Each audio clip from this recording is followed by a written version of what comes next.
is a presentation of Fox Sports. We are the Fourth. We are so.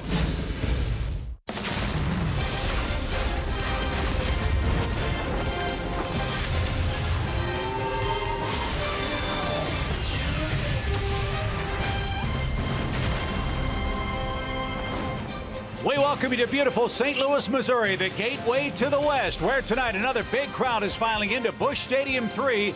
The self-proclaimed best fans in baseball will watch the hometown Redbirds take on the Atlanta Braves tonight in Game 1 of our three-game series. Hi again, friends. Welcome to St. Louis. Chip and Joe with you tonight for all three games of this weekend set. The Braves coming off a series victory over the Pittsburgh Pirates, but face a different challenge for the St. Louis Cardinals, are ahead of the Pirates in the standings, and they're trying to chase down the Cubs and a wild card spot. This is a weird team that we're about to see play the Braves. If I told you that the Braves are about to play a team that's next to last in errors, don't steal any bases, they're last in the league in that category, you certainly wouldn't think of the St. Louis Cardinals. That's not the way they have traditionally played. But three tough arms the next 3 days. Jaime Garcia tonight, don't be fooled by the record. He has had some trouble in recent days, has caused that to skyrocket, but he's tough, especially if he's got that sinker working. Carlos Martinez throws hard, another guy that gets a lot of ground balls, and we all know what Adam Wainwright does to the Braves, and he's 9-5 on the year. They get Matt Carpenter back tonight. That's a big plus for them in their lineup. They hit a ton of homers. That's not so unusual for St. Louis. They have 8 different guys who have 10 or more home runs. And they just came off a 5-5 road trip, which frankly was very disappointing for them. So they're looking to lick their chops as the Braves come to town. But the Braves played a little gas house gang baseball last night against the Pittsburgh Pirates. Speaking of weird, how about the way the Braves scored their runs late against the Pittsburgh Ball Club last night? Well, you know what? The Braves have won 6 of their last 9 games. They got a little hop in their step entering this road trip beginning here in St. Louis. But no question about it, when the leadoff walk to Garcia got things going, it was fun to watch. Good hitting up and down the lineup. A lot of people contributing. And then the wild goose chase. Adonis takes off and nobody knew what to do. So he scores the go-ahead run. And then the Braves really got busy with Jeff Francoeur coming through with a clutch pinch hit to drive in an additional run. And it was fun to watch, you know, to see everybody contributing. Yeah, Jeff Francoeur said, why shouldn't we play this way? And then more runs in the 8th inning. Atlanta got a sacrifice fly, charging home when scoring on that play was Eric Aybar, and then Garcia had his hand in the 8th inning as well. So when you looked at what happened last night with everybody in the lineup, a part of the 5-2 win, you can find something positive from every guy in the lineup. They did something, with the exception of Freddie Freeman. Freddie had a rough series against the Pittsburgh Pirates, but he'll chip in against the Cardinals. He always plays well against them. It's nice to see everybody taking part offensively. That's a good sign. That's our Home Depot tools from the dugout. One last question. The Braves are playing the Cardinals. Same philosophy, I would assume. Try to wreck their playoff run here in St. Louis. You know there's going to be a big crowd. I would think the Braves will rise to the challenge. Reckless abandon, yeah. You know. Anthony Recker's in the game. Reckless abandon, you know, just try to do things that they're not expecting and throw the Cardinals off their game. They're not playing their best baseball right now. I'm working with a wordsmith and a genius. Should be a fun night for baseball. Big crowd, hot weather, the Braves and the Redbirds. And when we come back, we'll take another peek at our driven feature, the youth baseball debate. Joe and I will join that conversation as we continue from St. Louis, Missouri, right after this.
that are out there to understand that you have time, that baseball is not a year-round sport, that you have an opportunity to be athletic and play other sports.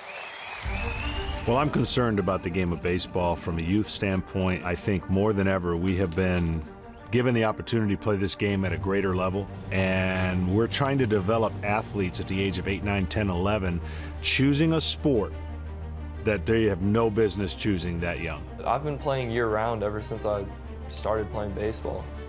When I was 12 and came to East Cobb, I like the challenge. I think it's what I want to do, so I picked baseball. Playing baseball all year round as a younger kid, if I had done that, I don't know if I would be playing baseball now because I might have gotten burned out. I played other sports, I said that. Had I been able to play baseball year round, I probably would have. But trying to lay playing baseball in the fall as a bad thing is no good. If it's something that makes them happy and they're controlling it and not doing things detrimental to their body, I don't see anything wrong with it. However, you're going to have people that do.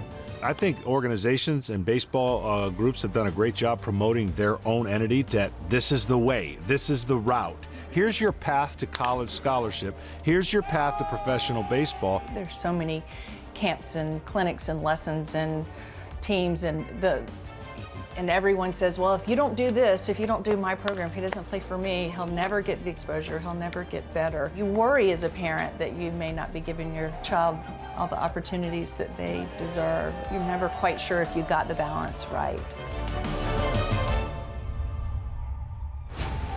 So we welcome you back to St. Louis and another chapter in our great debate over the baseball leagues that we've been talking about the last couple of nights. And balance, competitive balance, I guess, is the biggest question, Joe and Paul Burr, we're going to talk about tonight. How much is too much at this stage of the game for these youngsters that you saw at any program around the country? Yeah, I felt bad for Mrs. White there. She was obviously conflicted over all of these camps, all of these tournaments, all of this baseball, and whether or not it was the right thing to do for her son, because parents don't know, but they're being led down a path that this is the only way to get a scholarship or to go into professional baseball, and that is just flat out not right. I think what we're going to talk about tonight is more the specialization. Asking kids to make decisions, like John Smoltz was saying at age 10 to 12 years old, pick a sport, because football coaches get mad because a guy's not participating in summer passing camps or whatever because they're playing baseball. Baseball coaches get mad because a kid goes to play football and he's not playing fall baseball. It's all baloney. It's nonsense. Think about Brian Jordan. My gosh, the guy played in 2 major league sports. What if he'd been asked to give up one? How sad would that have been? And Paul Bird, he's not the only camper that can make that claim. Obviously, Jeff Francoeur has a history of baseball and football from his high school days. Your thoughts on picking and choosing at such a young age? Well, you guys know what makes a great debate is somebody with a perspective from the other side. Here's the problem. I can't find anybody in a major league clubhouse to play that other side, and I'm certainly not going to play a side that I don't believe in. So when I go to a major league clubhouse, and every one of the players say, hey, no specialization at an early age, play different sports. I mean, until and they would say 15, 16, 17 years old, play different sports, be involved in different teams that helps you both physically and mentally. And even the guy on the other side, Mike Matheny, who has coached travel ball, had to come out with a book addressing this in the Matheny Manifesto. The first thing he says is, if I were to coach travel ball ever again, I would have to coach orphans, because he has to re-educate a lot of the parents on improper thinking, and it's not really the parents' fault, they don't know. So when you hear big leaguers to a man over and over say the same thing, hey, don't specialize at an early age, play different sports, emphasis on development over winning, it should mean something. Back to you guys. Well, Paul, I talked to Jeff Francoeur about that. We know what a great 2-sport star he was at Parkview High School in the Atlanta suburbs, and all-world in both sports. And I asked him about that, if he was ever somebody tried to convince him to give one up, and he said absolutely. And it was baseball coaches that were trying to convince his dad that Jeff would get hurt playing football and he ought to give it up. And think about what he would have missed out on, not just his enjoyment of playing football, but state championships and just the pride he enjoyed of that. I had a similar situation way back when. I actually got to play on a state championship basketball team my senior year and was urged even that far back not to play 2 sports. That's a joke. Play what you like, do what you like, even if it doesn't involve another sport. enjoy being a kid and being part of your school and some of the other activities. I thought the most telling soundbite from that clip we played just a moment ago was from the mom. The exasperation in her voice with all the games, all the caps, all the practices, and the horrible feeling, Paul, that as a parent you're not giving your kid the best possible path to pursuing their professional dream of being an athlete. That's a horrible decision that a parent has to make at any age, I would think.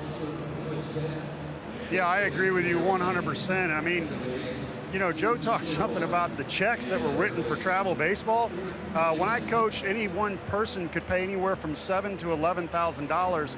If you wanted to watch your kid, if you wanted to travel, I'm talking about gas, hotel bills, tournaments here, tournaments there, not even including fall baseball. That's just for the spring and summer. So if your really goal is about a college scholarship, take some of that money that you spend on travel ball, save it, and you know what?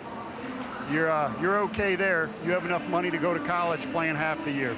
Well, there is no perfect answer. There's only the right answer for the kid, the parents, the leagues, and that's what we're trying to do with this week-long conversation. And during Braves Live, we'll debate the pros and cons of youth baseball leagues with Driven Travel Baseball Chasing the Dream. It premieres Sunday at 5:30 Eastern. An encore presentation at 10. It's presented by Toyota.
Low price every day.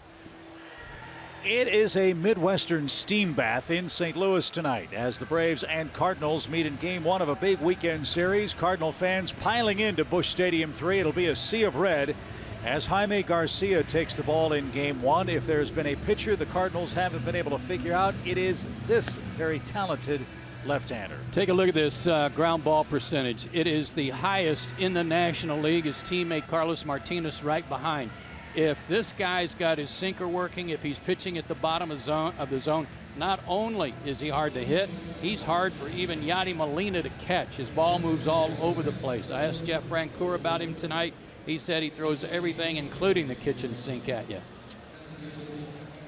So a different look to the Atlanta lineup tonight for Game 1 of the series. Ender Inciarte swinging the hottest bat is going to lead off. Gordon Beckham bats second.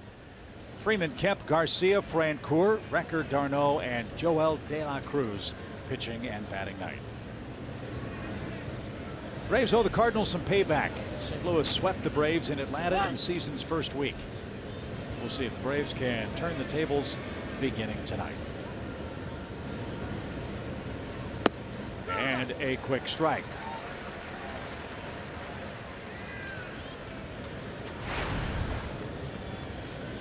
Anders' hitting streak at 15 consecutive games and 21 of his last 22. And a ground ball up the middle. That's a base hit to start the game, and an encouraging start for the Braves, but maybe a bellwether stat for Jaime Garcia to start the game. It's one that I don't recall ever seeing, Chip, and it has to do with the first batter of every inning. When he retires the first batter of every inning, a 1.51 ERA. When he doesn't, an ERA over 8. That's just crazy. Let's see if the Braves can add on to that. With Gordon Beckham digging in, and Ciarte now a 16-game hitting streak. Beckham at 239, 4 homers, and he's knocked in 22. And that's in for a strike. Hunter Wendelstedt has the plate tonight.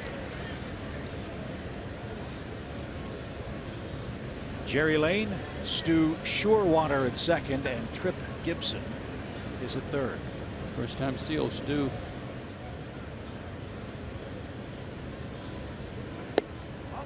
There's that movement. It was off the plate, and Molina snagged it inside. 1 ball, 1 strike, your count.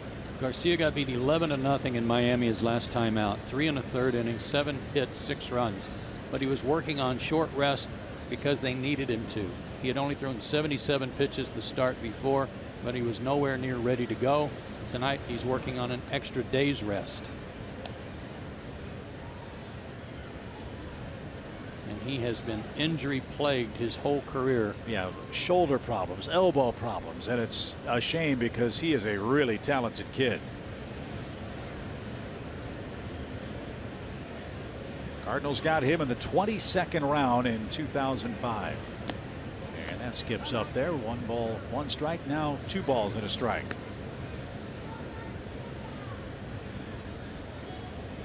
Garcia's been on the disabled list 8 times in his career. And this is his He 8th year in the big leagues. Yeah, broke in 2008. Ground ball toward third. Throw to second by Jerko 1. Carpenter back from the DL makes the turn.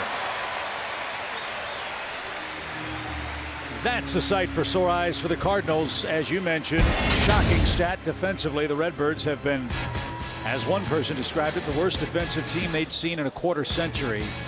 Here covering the Cardinals. They've made 80 errors, but Jerko, Garcia, Carpenter, and Moss the infield. Molina, Gold Glover behind the plate. Holiday, Hazelbaker, and Piscotti in the outfield. Crazy thing about that, though, is that because of these ground ball starters that they have, they've turned more double plays than anybody in the National League.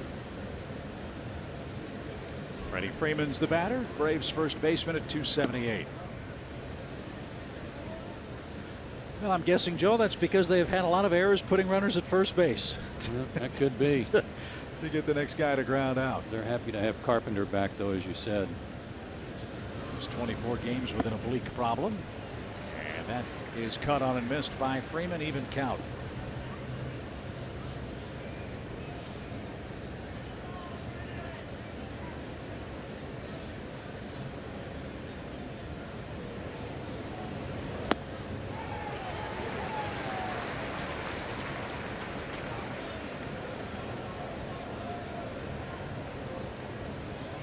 Freddie had trouble making contact in that series against the Pirates. 7 strikeouts. In his 12 at bats, he was 1 for 12 overall. The pitch to him here is cut on and missed. And Freddie Freeman strikes out for the 123rd time. Garcia pitches around a leadoff single. A double play helps him, and Joel De La Cruz ready to go to work.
Top of the first, here come the Cardinals, who are surprisingly under 500 at home. And Joel De La Cruz will walk to the center of the diamond. Here's what he's done over his last 7. Yeah, and he has begun a lot like Tyrell Jenkins to settle in, feel a little confident and comfortable over his last 7 outings. You see very good work. His 4 keys to pitching success tonight. It's hot. It is muggy. Work fast. Get your guys off the field. But most of all, stay down in the zone to this Cardinals lineup. They hit a ton of homers. Well, you might recall Joel's last start against the Phillies. It was a warm, muggy afternoon in Atlanta, and he was standing right next to that big AC and fan blower at the end of the dugout trying to cool off. We'll see how he fares on a sticky night. First pitch temperature around 87 degrees and humidity to match. 70% humidity. Ugh. Get you some of that. Yeah. Well, the Cardinals are glad to have this guy back, Matt Carpenter. Got hurt July 6th. Cardinals held it together without him, but this is one of the elite offensive players in the game and a real table setter, Joe. He had a .491 on base percentage in the month of June. Yeah, he's not your typical leadoff guy. He doesn't steal any bases, but he hits a ton of homers. He's got 14 of them. Pop fly foul out of play. It's a ball and 2 strikes.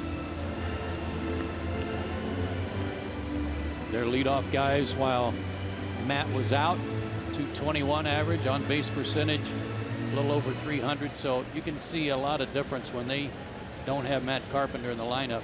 How important he is, as Chip said, being their table setter. So Mike Matheny's glad to have him back as the Cardinals try to chase down a playoff spot.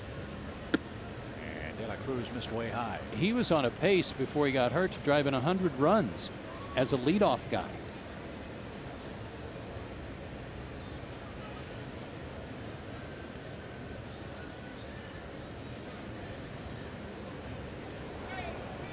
Garcia and Piscotty to follow for St. Louis. 2-2 your count.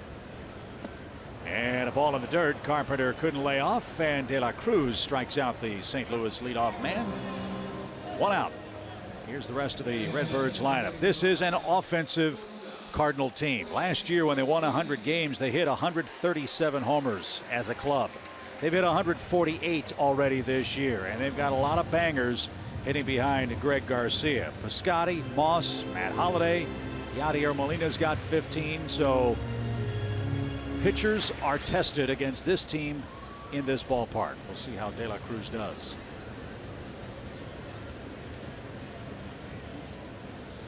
Garcia 3 homers, 15 RBIs, and he strokes one to center. Inciarte on the run, gets there, 2 out.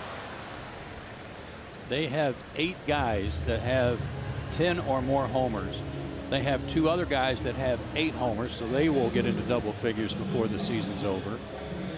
They're second in the league in runs per game at 5.1, and then they lead the National League in that home run category. 380 extra base hits. That's also #1 in the National League. The biggest difference for the Cardinals, their pitching. Like the Pittsburgh Pirates, who we mentioned last night, the Cardinals team ERA is a full run higher this year than it was last season. This is Stephen Piscotty, 15 homers, a team high 60 RBIs, and a swing and a miss. Good change up.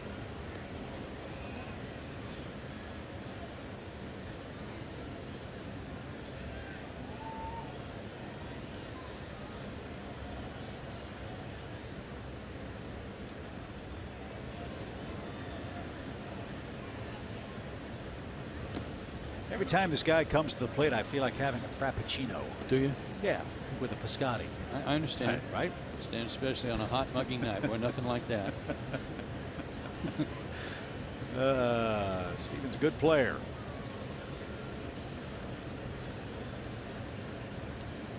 One ball, 2 strikes to the 25-year-old Cardinal outfielder. That's yanked into the seats, out of play. You know what else goes well with 87-degree night and 70% humidity? Sport coat.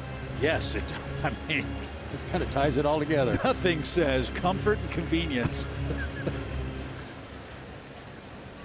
Like the heavy wool horse blanket I was featuring. Yours was very nice, though. Thank you. Light summer weight. Well, I wish. 1-2.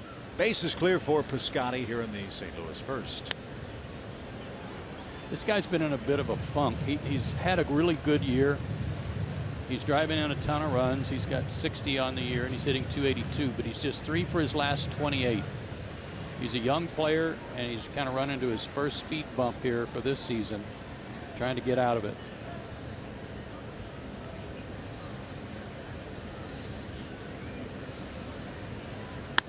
Ripped into left field, a clean hit with 2 outs. So the Cardinals' first inning continues. And Brandon Moss, the St. Louis first baseman, hits. Fastball kind of tailing back to him. It's funny how the season started for the Cardinals and how that's been consistent all year long. When the Redbirds came to Atlanta, they were hitting everything. They were getting pinch hit homers. You look up and down their lineup, all those 18 homer, 15 homer guys, just about all of them have at least 1 homer against the Braves this year. I believe it. Including Moss, who had 7 at bats, but homered and drove in 4 down at Turner Field. Well, they came to town 0-3. Yeah. And left town 3-3. That also might be a little bit of their season in a nutshell. Well, they came to town 0-3 after getting swept by the Pirates, who had designs of knocking off the Cardinals for the Central Division title.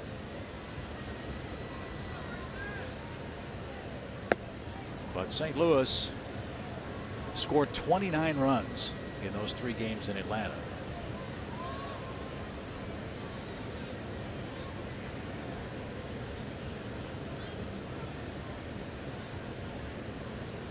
It's Cardinal Fedora night. They hold the heat very well. No balls, 2 strikes. Little roller right side. Who wants it? De La Cruz, a little hesitation, got there and applied the tag. And Moss and the Cardinals are retired. We go to the second, underway in game 1, no score.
And Xfinity. X1 from Xfinity will change the way you experience sports.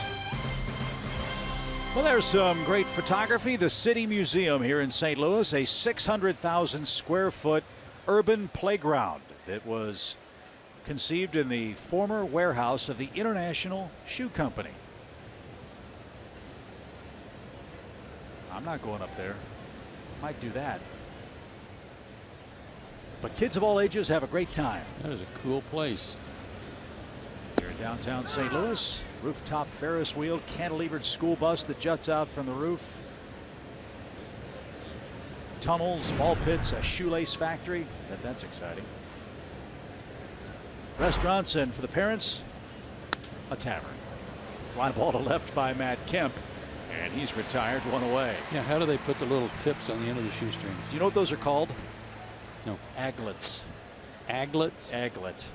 I bet they have an aglet factory in that shoelace.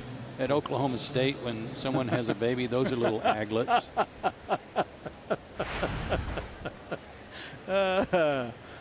Kemp's retired for the first out. Here's Adonis Garcia.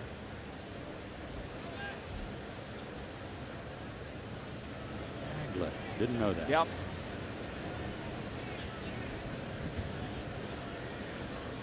You should know by now. You're going to learn a lot of stupid stuff sitting next to me.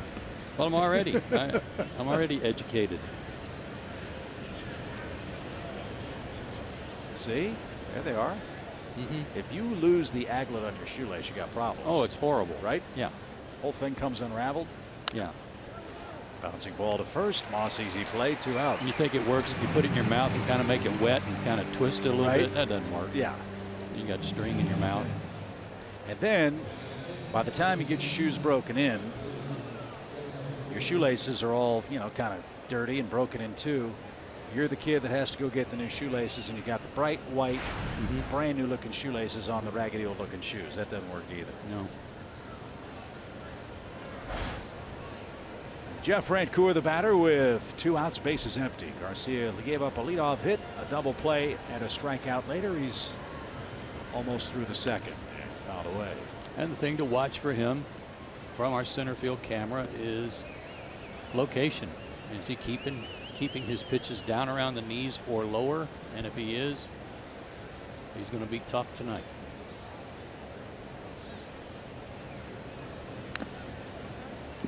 Jeff had a big pinch hit RBI last night. He's in the lineup playing right field. A chance for Brian Snitker to give Nick Markakis the night off with a tough lefty out there. Yeah, and Nick's been swinging the bat fine. Just a nice day to get a day off.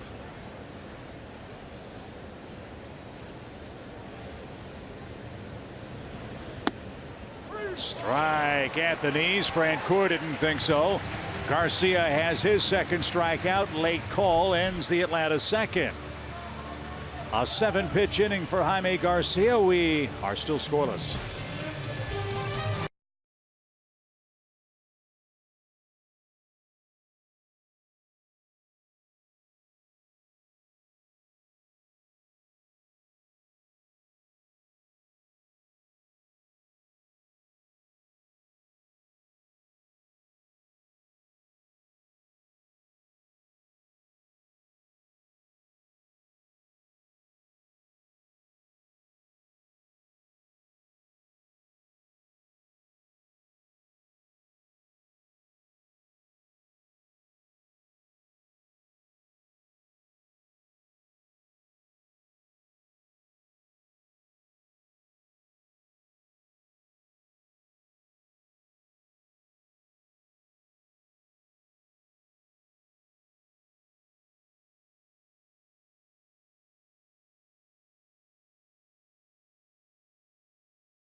Yeah, more the former. Watch Molina, though. Watch how he brings this pitch up to make it look a little better and sold it to Hunter Wendelstedt. That pitch was low, and Molina made it look a lot better. Well, what a valuable man Molina is behind the plate. When you talk about defense, we talk about blocking balls, throwing out runners. How about the ability to steal strikes, and in this case, an out? Yeah. To end the inning. Well, he's an 8-time Gold Glove winner, and 5 times they've given away that platinum glove, signifying the best defender in both leagues, and he's won it 4 of the 5 years. Well, Well, he's due second in the second. Matt Holliday is going to start things off for the Cardinals. 18 homers for Matt, 59 knocked in, 237 average.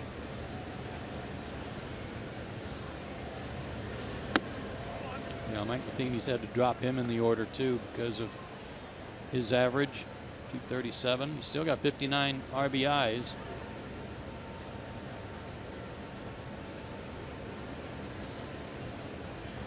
Something else for Holliday too. Mike Matheny's moved him around defensively. He's played 9 games at first base this year for St. Louis. We'll see if that happens during the weekend set.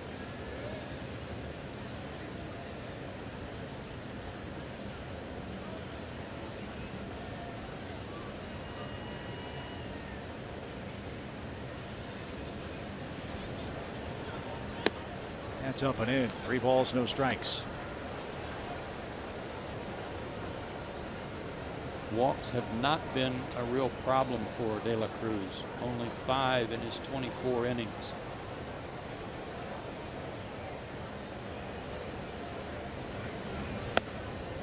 But a 4-pitch walk puts Holliday aboard to start the second, and here comes Yadier Molina.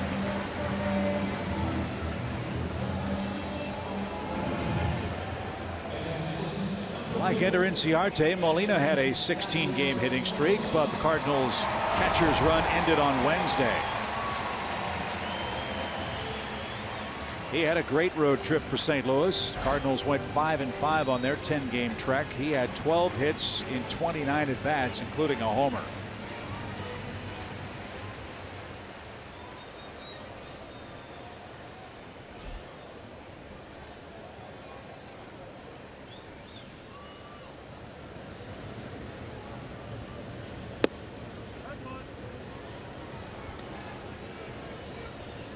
Molina's gone over the 1,500 hit mark this season. One of the game's great catchers. And they've had a bunch of them here in St. Louis, haven't they?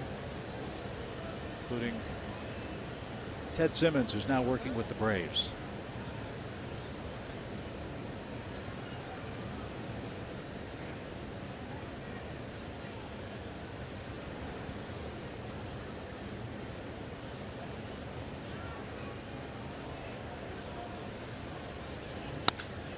Popped him up into left. Matt Kemp, and there's the first out of the inning. Molina's retired, and Jerko's coming up.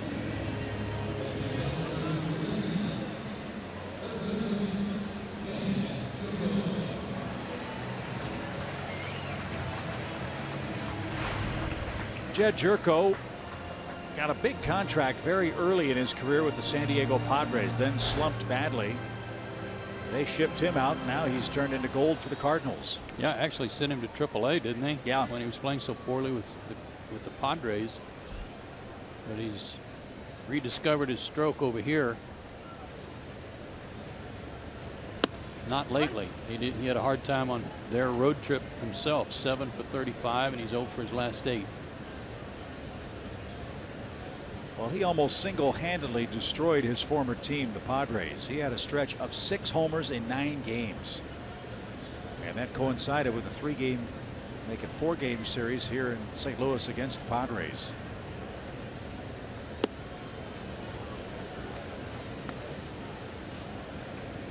That was July 18th through the 21st.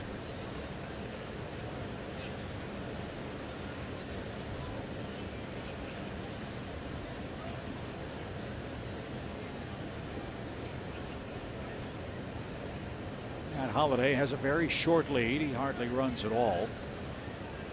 And now the 0-2 pitch. And the Cardinals hardly run at all. 26 total steals. That's last in the National League. Kind of funny to say it. They're like an old-fashioned American League team, aren't they? Mm-hmm. They sit back and hit homers.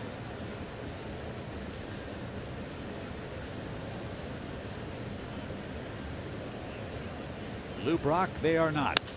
High fly to left. Kemp will drift back again. And he's got it. 2 outs. Good use of the changeup so far for Joel.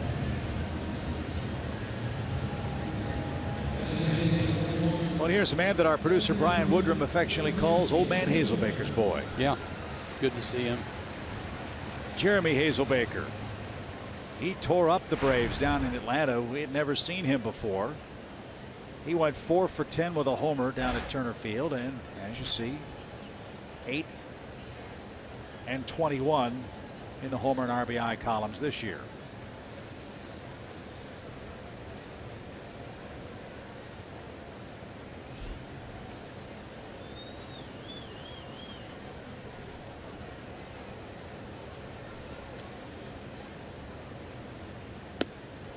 It is said that when you get to the big leagues, you have an advantage because teams may not know you very well.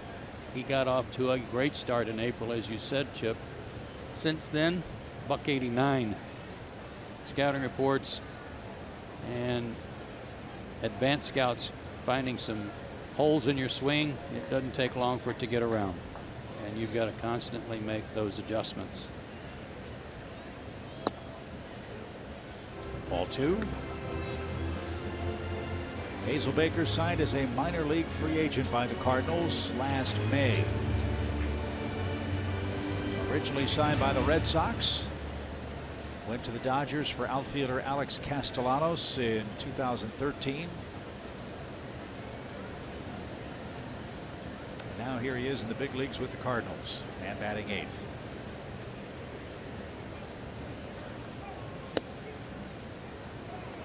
Three and 0. Pitcher on deck.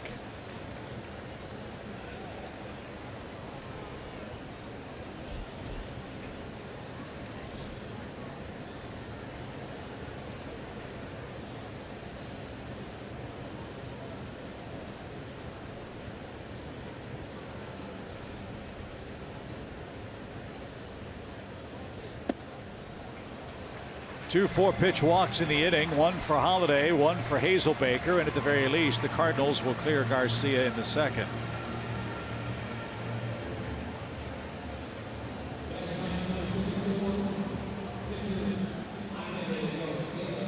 Garcia's not an automatic out. He's batting 167. Does have 7 sacrifices, and he also has 3 RBIs.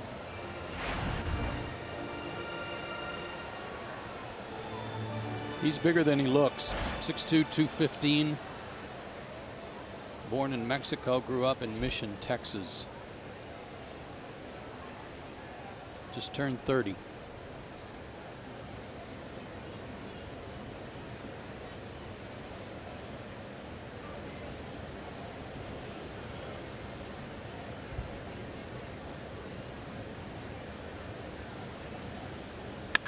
Ripped into right field, a base hit. Here comes Francoeur. He loads up. Throw coming toward the plate. It'll be cut off. Throw to third late. Garcia helps himself with a 2-out hit, and the Cardinals score first.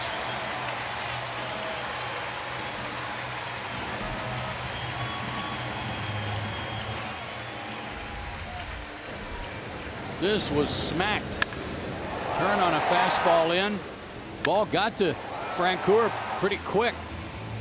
And Holiday was the runner, but Jeff's throw was way off the mark. Footwork got a little messed up there.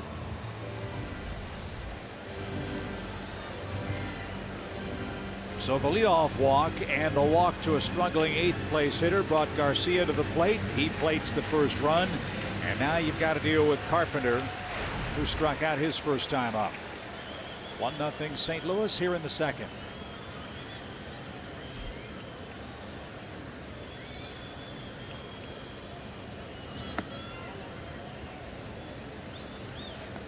One of the things that stands out about the St. Louis Ball Club, not just their 5 runs per game, which is second in the National League, but their ability to hit with runners in scoring position. They are among the best.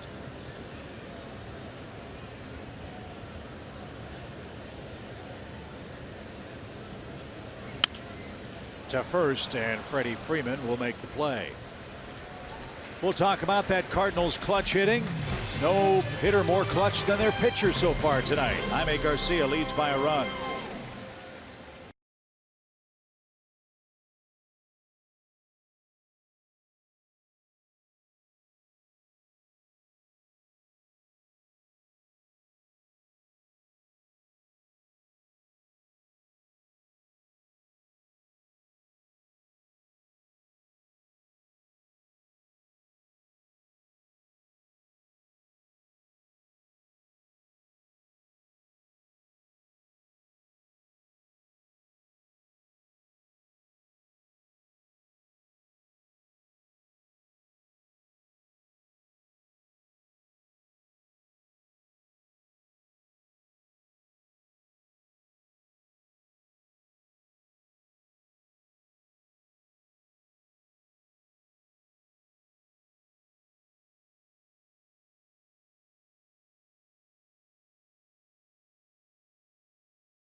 is sponsored by Delta Airlines, your local Ford dealer, The Home Depot, and Xfinity. X1 from Xfinity will change the way you experience sports. They have a monument park outside Busch Stadium as well. That, of course, the finish of the great Stan Musial. Wow, a good Stan Musial statue. Okay. There you go. MLB.TV Premium, the #1 live streaming sports service, delivers everything you've come to expect and more. Watch every out-of-market game live in HD on over 400 supported devices. That includes a free subscription to @Bat Premium, the #1 app for live baseball. Blackout and other restrictions apply. Go to MLB.TV for details. Talked about the Cardinal batting with runners in scoring position. They are second to none, actually.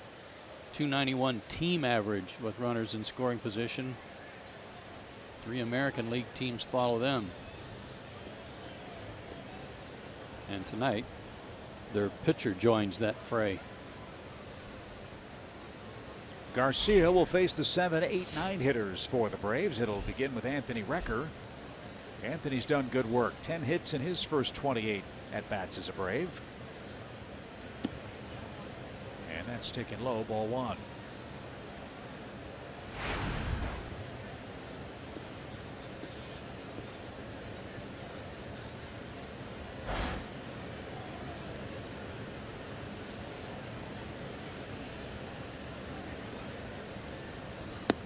Man, is this ballpark alive or what? Can you just hear the buzz of the crowd? Friday night, Cardinals trying to get on a roll, hosting one of their rivals, the Braves. As this one's hit into the shift, and Carpenter had him played perfectly. Strong throw for the first out. They're averaging over 43,000 per home date. So the Redbirds will draw $3 million again this year. But have to get some traction at home. I just can't believe that the Cardinals are under 500 here at Busch Stadium, where they won 55 games last season. They're 25-30 on their home turf. I was looking at some of their other numbers. They have winning records against every division, East, Central, West. But they're 5-10 in interleague play.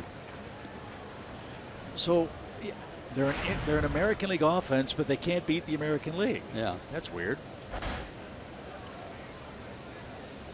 As Chase d'Arnaud is the Braves' 8th place batter, and bounces that off his body foul. Just like that, it's 0-2.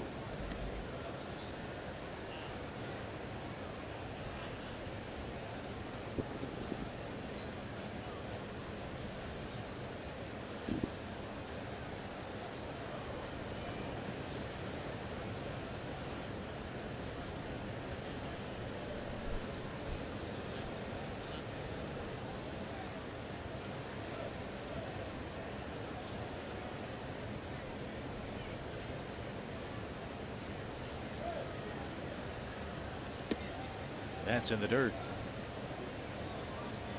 1 ball, 2 strikes. Again, hope you enjoyed our discussion about the youth baseball debate, the Driven special that will premiere. John Smoltz is going to join us via telephone. He's going to weigh in on that as well. John will join us around the top of the hour, wherever he may be. So look forward to his insights and opinions as that takes care of d'Arnaud. 3 strikeouts for Garcia, and quickly 2 are out for De La Cruz. Well, anyone that includes a discussion about it in their Hall of Fame speech is pretty passionate about it. Yeah.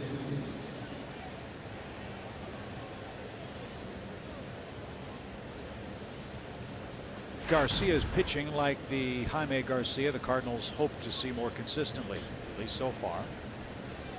Braves tagged him down in Atlanta, you might recall. 4 runs, 5 hits in 6 innings. That was April 8th.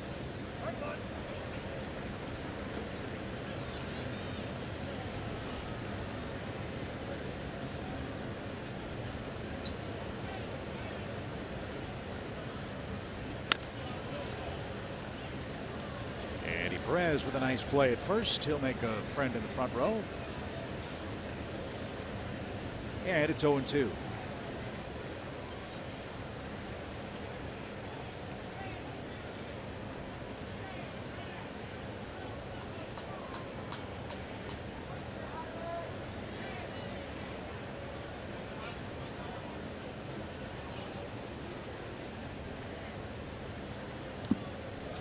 That's cut on and missed. Yadier Molina will apply the tag. That is 4 strikeouts for Jaime Garcia, who holds a 1-0 lead.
Families and parents that are out there to understand that baseball is not a year-round sport, that you have an opportunity to be athletic and play other sports.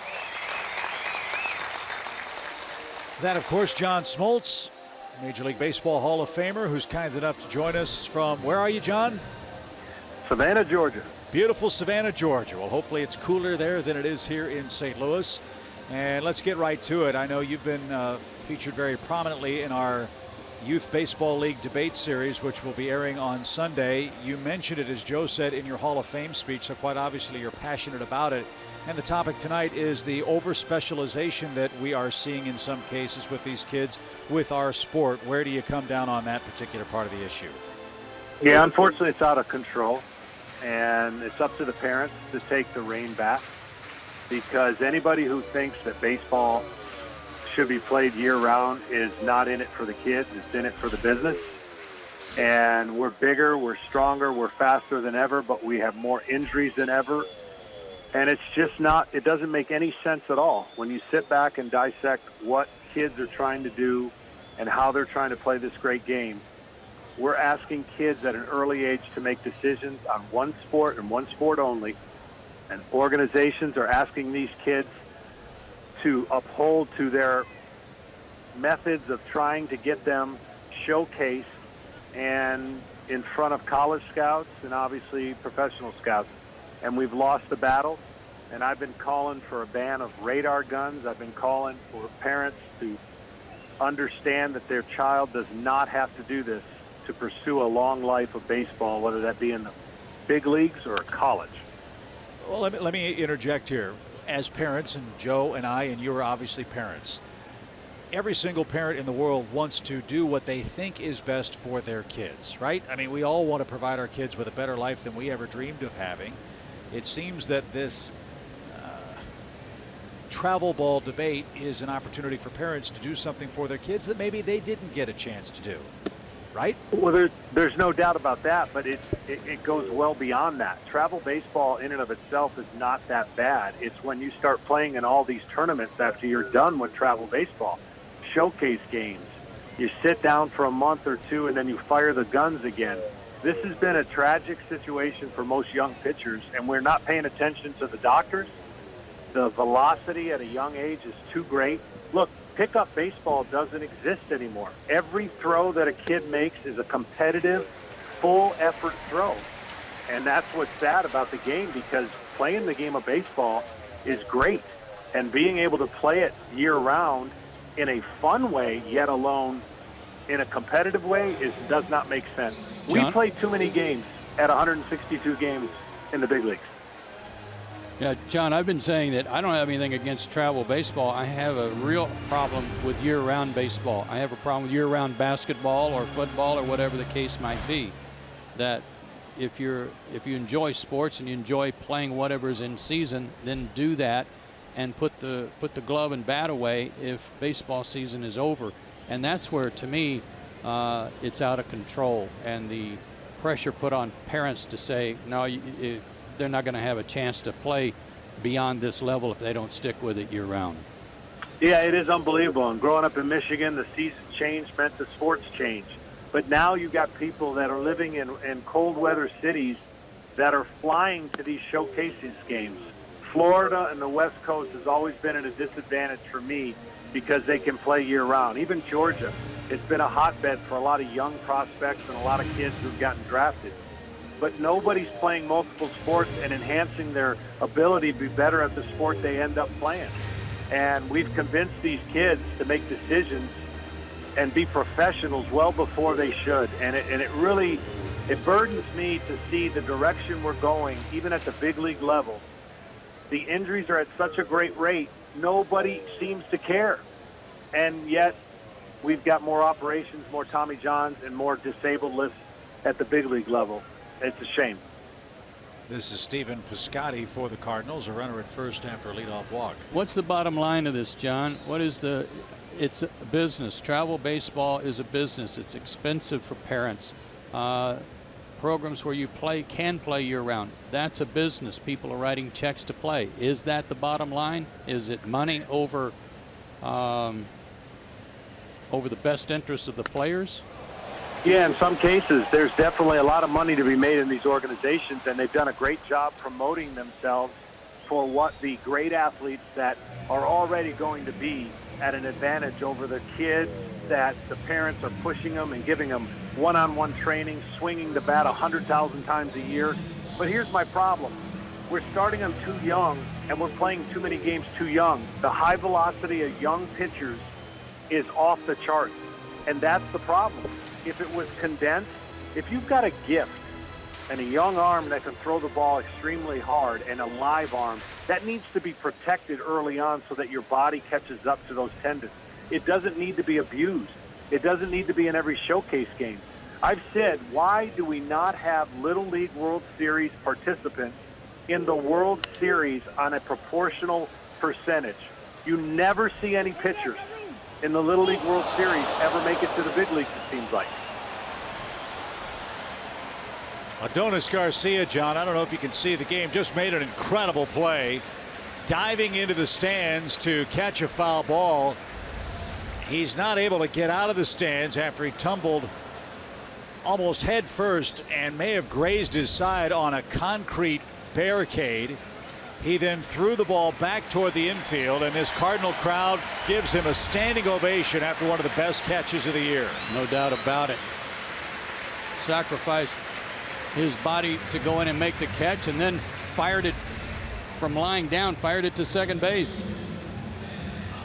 So on that play, Garcia tagged up and went to second base. That's Greg Garcia. Adonis Garcia is going to stay in and play. John, we're going to show a picture of you accepting your Hall of Fame plaque. We also have a picture of you from your days as a kid in Michigan where you were playing basketball. To the point about specialization and asking kids to choose a particular sport that they are going to try to love for the rest of their life, when did that decision ultimately get made by you and your family? Probably when I was a junior in high school. I loved basketball. It's my first love. I got a chance to play at the highest level in Michigan and the all-state games. But I think my junior year, knowing that the future for me was probably better served, I still hope to play basketball in college. But that's my point. It's like we're making these decisions at 9 and 10, and we're asking these parents and kids to devote their whole life to the youth baseball at such an early age.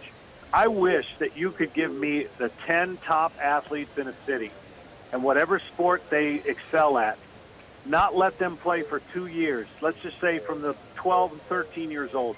And in 2 years, my philosophy is they will still be the best athletes in that sport. We can't make machines. We can't overproduce and play to make these kids the best they can be. There's still a talent component. Yes, hard work makes it work a lot better and you go farther, but you can't develop and make these machines from the age of 8, 9, 10, and 11 years old. I've got more parents telling me the statistics of their children. Their child is 10-1 Yeah. and a 0.5 ERA, and I think they're in college. And I'm like, great, what round are they getting drafted? He's like, no, he's 7. Like, golly. Well, is this parents trying to live vicariously through their children? I mean, so how do we, I guess to go to Joe's point, how do we fix it? Wait a minute. That's been going on forever. Right, I understand that. There are parents that have been doing that from way back. But at these prices, at this much exposure and the like, is that what's driving the parents? An unrealistic dream that their kid's going to be one of the 1 in 3 million to get here. And it could be. And when you add up all the money that these parents are paying, they've already paid for college. You're right there. Yeah. You think about that, and you think about the sacrifices they make as a family throughout all the summer, but it doesn't stop in the summer. It goes through the spring and the fall and the winter. And I think that's the one thing that parents have to understand. Big leaguers abroad have been talking about this for a long time, and nobody listens per se to what we have to say because they think we're an exception to the rule. Well, and that's the one thing that's disappointing. Even the doctors have been saying this, and it's just kind of been the machines out there working already. We added it up the other day, John. There's like 300 Division I schools that play baseball. That's about 10,000 players. They didn't all go to showcases. They didn't all go to travel ball. Scouts and coaches found them somewhere. Can you stick around another half inning, or do you have to go eat? No, I can stick around. It'd be great. All right, we'll do that. 1-0 St. Louis. We head to inning number 4.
Joe Simpson, Paul Bird, Chip Carey with you. John Smoltz joining us on the phone. Here's some of the multi-sport athletes on the Braves. Matt Kemp, Jace Peterson.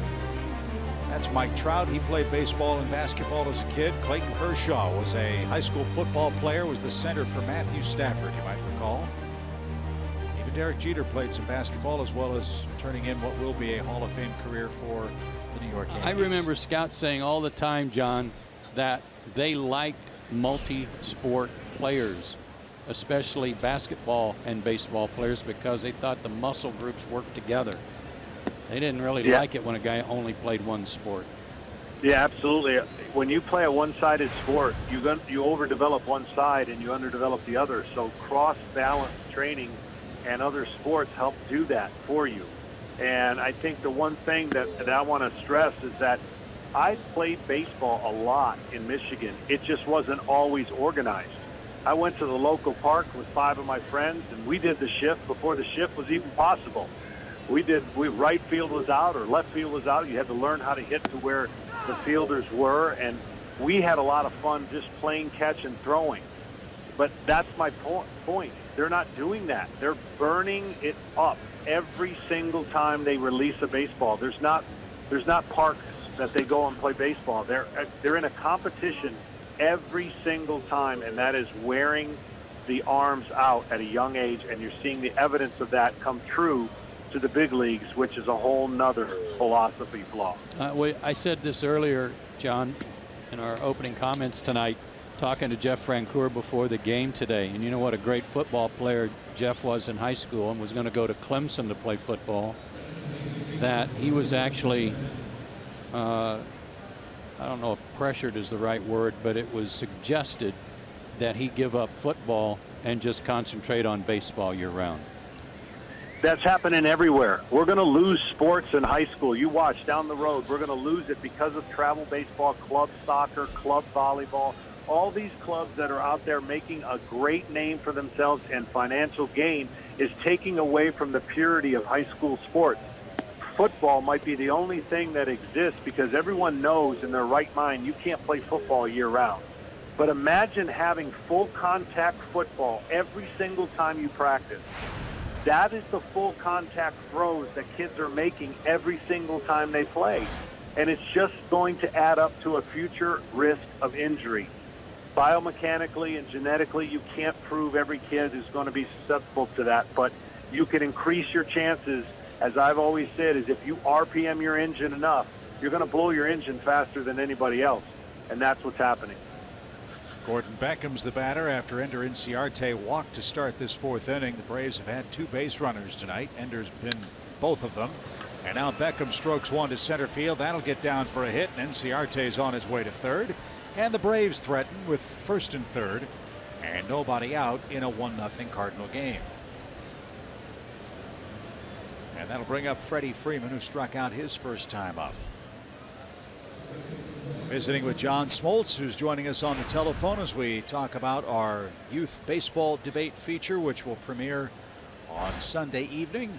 It'll be another great driven episode, and we're doing this trying to cover all the bases from all angles to hopefully help our great sport. As Garcia sets and delivers and missed inside ball 1. So what's the number one question you get, John, when you encounter a parent? I mean, what do they ask you to? I mean, because I'm sure they want your life experience, and they say, "Little Tommy, I think can be a good baseball player. In a perfect world, what would John Smoltz say for them to do?" Well, the first thing they say to me is, "How can I get my child to throw faster and harder?" And that's the problem. Yeah. You know, how do we make them a better pitcher, an all-around baseball player? When I did my baseball camps for 13 straight years in Atlanta, I'd have anywhere from 250 to 300 kids from the age of 6 to sometimes 16.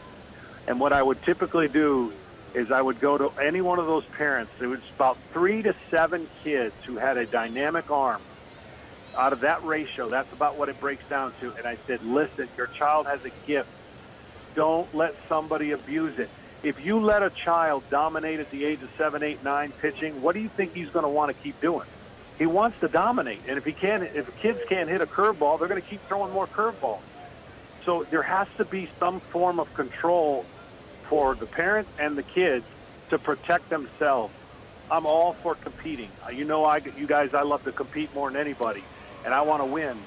But at the sake of where I lived, it was so fortunate for me so that my playing days were condensed naturally, and I allowed that to be part of my success down the road. I don't think you can play 21 years in the big leagues if you're not willing to adapt and overcome. So I tell parents all the time, my number one answer is, you have time.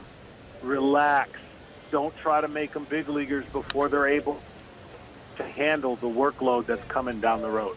We've talked a lot about the influx of a lot of travel ball and programs that feature travel ball, but we touched on something a minute ago that I think is also partially to blame, and that that's parents who want their child to be John Smoltz, who want their child to be Chipper Jones, and do whatever means they have to make sure that that child, whether he wants to play, whether she wants to play or not, you're going to go play at this program and you're going to try out and you're going to do this because that's what you have to do. No, it's what that parent wants him to do. So there's some of this that goes on the plate of the parents, and I saw it time and time again when I played, when I was coming up, and when my son Gabe was playing. I saw it happen over and over again. Freddie Freeman strikes out looking. 1 out. Well, there's no doubt that that is a high percentage of a problem. And it's very difficult for a parent to let somebody else look through the eyes of their own for their child. And there's politics in everything, and there's going to be situations that don't go the way they should. But I can tell you this. I can tell you it's going to be very difficult if a child is very athletic and gifted to keep him out of a program like you said. Yeah, there may be others that work their way and get their scholarship dollars quicker in a sophomore, freshman year in high school, which is another issue. The child that can play or the boy that can play, and they will find a spot for him. But what we're doing as an organization in baseball is we're promoting the strongest, the hardest throwing. Guys don't get drafted unless they're 90-plus miles an hour in the big leagues or in high school. John, we've heard your Hall of Fame speech several times. I can't remember whether another major league player has used that platform to talk about this particular issue. It's obvious you're very passionate about it, but do you feel like you're screaming into the teeth of a hurricane? Do you see any change at all? Do you see any turning of the corner? Do you see any more, not only awareness of this problem, but stuff that's being implemented to try to change this apparent problem in our sport? I think Dr. Andrews and his group and other groups are trying to find ways to prevent this from happening. They're coming out with information. Sooner or later, it will fall on the ears. But I'll be honest with you. It's going to take baseball going backwards. It's going to take baseball to turn it around in a way that they go, wait a minute, this isn't working. 1/3 of our roster is on the DL every year. At some point, you're going to run out of pitching. So from the doctors who are performing these surgeries, when they're trying to tell everybody why they should stop doing these surgeries, I think that's the #1 thing that if I was a parent, I'd be wanting to listen to. Makes total sense. Well, it's a heartbreaking subject to see when you see a 12 or 13-year-old kid have to go to the doctor because their arm hurts and they need the Tommy John surgery. It's heartbreaking to see a mature man undergo the Tommy John surgery as a professional player here in the major leagues. And hopefully this Driven series will open up a few more eyes, and if we can keep one kid from suffering through that, it'll be well worth it. So we salute our friends at Fox for doing this series. We salute your efforts, Dr. Andrews' efforts, all the travel ball teams, the players and families themselves. Again, it's a debate. There is no right answer, but I'm glad we're talking about it. And we're certainly glad, John, for your input. It's really invaluable. Well, thanks, and I applaud you guys for doing it as well. Remember, Tommy John surgery, you're only as good as when you have it. That's where you can return to a likely spot. John, thanks for being with us. And also, you can't play the accordion year-round either. We need to get that in there. Yeah, protect that elbow. Darn right. Darn right. John, thanks so much. Hit 'em straight, pal. Driven Travel Baseball, Chasing the Dream, premieres Sunday at 5:30 Eastern. Encore presentation at 10, only on Fox Sports South. Streaming live on Fox Sports Go. It's presented by Toyota. It's a fascinating conversation. Paul Byrd will join us as we discuss that and more from St. Louis, where the Cardinals lead the Braves 1-0.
First and third, nobody out, but Freeman, Kemp, and Garcia couldn't bring home the tying run. That hurts, as Jaime Garcia struck out 6 Atlanta hitters. And now Joel De La Cruz will face Yadier Molina in the Cardinals' half of the inning. Molina flied out to left his first time up.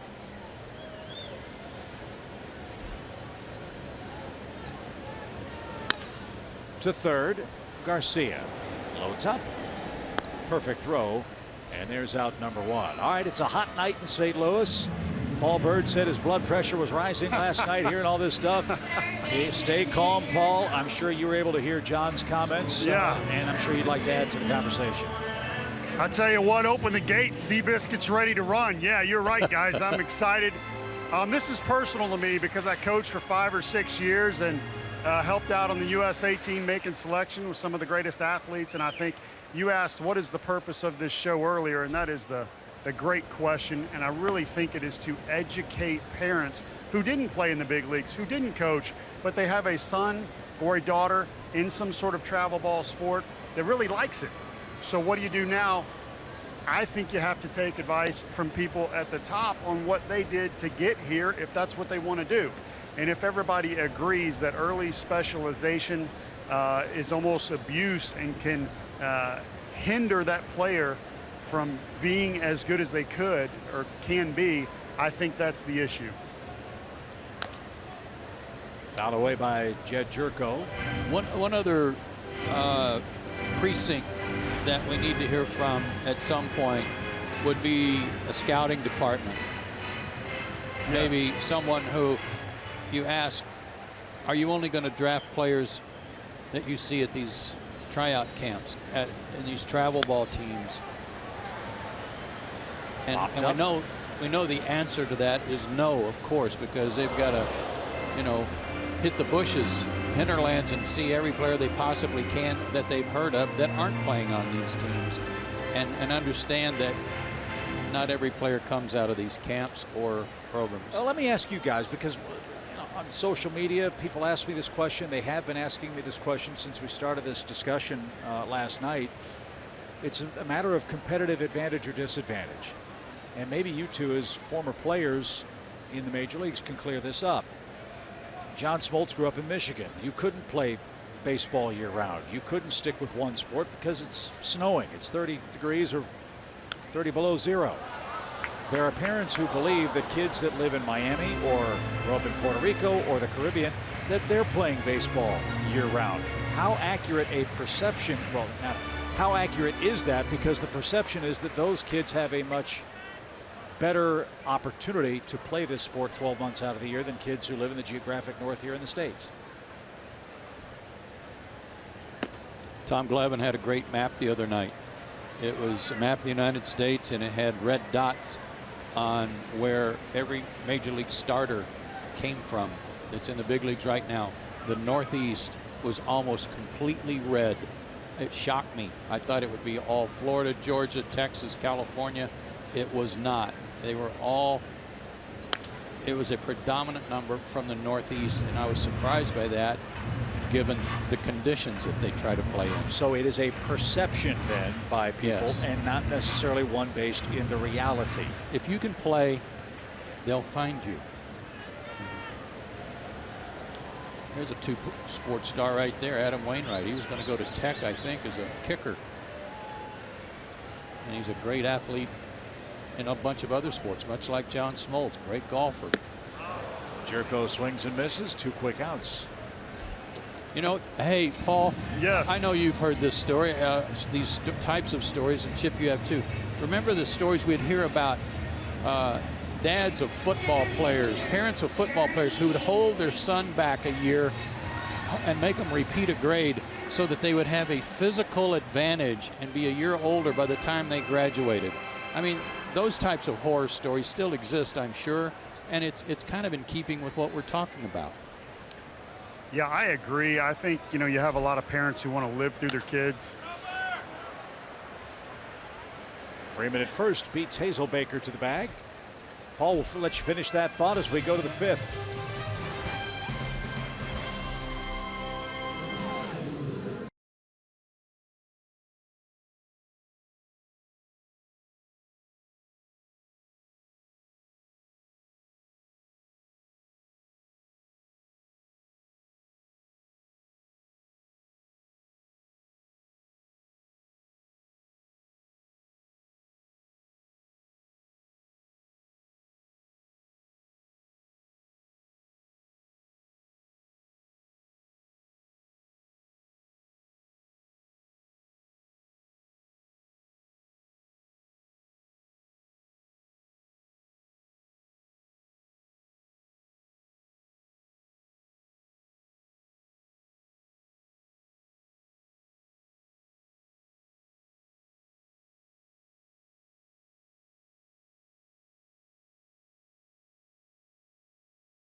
Coming up, trailing Jaime Garcia. Paul, finish your thought before we were so rudely interrupted. Great stuff. Well, you know, I was thinking about this whole thing, and you guys mentioned a lot of players who are very good. One player that I really admire is Buster Posey. A couple months ago, Braves were playing San Fran. San Fran comes in town. I go over to Busty and I say, hey, everybody's covered you extensively. Is there anything I can say on air, anybody I can give a shout out to that you'd be interested in? I thought it was very interesting what he said. He said, Paul, you know what? You know what you can say? Thank my dad, Gerald Posey, who made me play different sports. Now, his dad, Gerald, was a basketball player up in Rome, Georgia at Berry College. Buster is one of 4 siblings. The dad made all of the siblings play at least 2 sports. Buster played 4. He played the big 3, basketball, football, baseball. He also played soccer. When he went to Florida State, he had never caught. He was a pitcher and shortstop, and he was an athlete. Yeah, now he's one of the best players in the league, and last year as a catcher, according to Sabermetrics, wins the Fielder's Bible Award, which is a statistically given award for the best defensive catcher. So I thought it was interesting that that is what he wanted to give a shout out to, was a thank you to his dad for playing multiple sports. Every one of those siblings playing D1 something, and he wanted to give big credit out to his dad. Great stuff, guys. Yeah, I think many times, Paul, I got asked a lot, I'm sure you did too, did your parents push you? Did you get a lot of pressure to do certain things, to play certain ways, whatever the case might be? I got zero pressure. If anything, I was dragging my parents, you know, to events and wanting to participate, wanting to play, wanting to take lessons. And I guess what I'm saying is those parents who are, as you said, Chip, living vicariously through their children are the ones that are doing the most damage, trying to get their kids to be something they aren't or do something they don't want to do, and that's sad. That's the huge key ingredient right there. Matheny, talking with him earlier, my teammate on the USA team, great human being. The common denominator, he was saying, of all big leagues is not that they played high-level travel baseball, but they had somebody that spent time with them. And as you mentioned, Joe, there's nothing wrong with pushing a kid, giving them opportunities, spending time with somebody, developing them if they want to do that, if that's where their heart is. My dad played college basketball. I grew up breaking lamps in the living room with tennis ball. He had to get a book by Tom Seaver called The Art of Pitching to read about pitching because I was so caught up in it. So I'm very thankful to my dad, and I don't think there's anything wrong with a parent that pushes their son in that direction if that's where they want to go.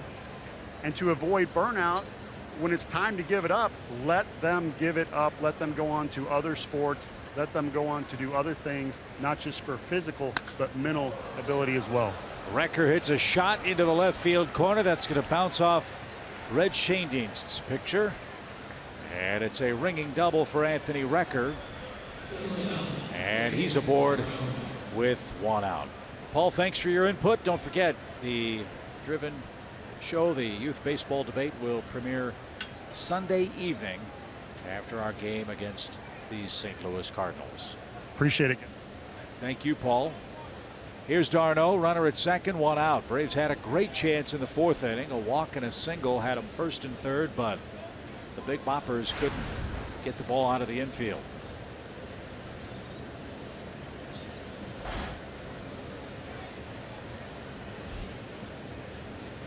d'Arnaud struck out his first time up. Garcia's got 7 of those. 13 is his season and career high. A little squibber right side. It's a race to the bag. And Garcia just did get there in time. Record of third, 2 outs. Nice play by Moss. Gave him a good feed where he didn't have to reach back for it. A little tougher play there for a left-handed pitcher. But you could see his foot just barely hit the base. Well, the Cardinals pitcher has the game's only RBI. Let's see if Joel De La Cruz can even that score here. He struck out to end the Atlanta third.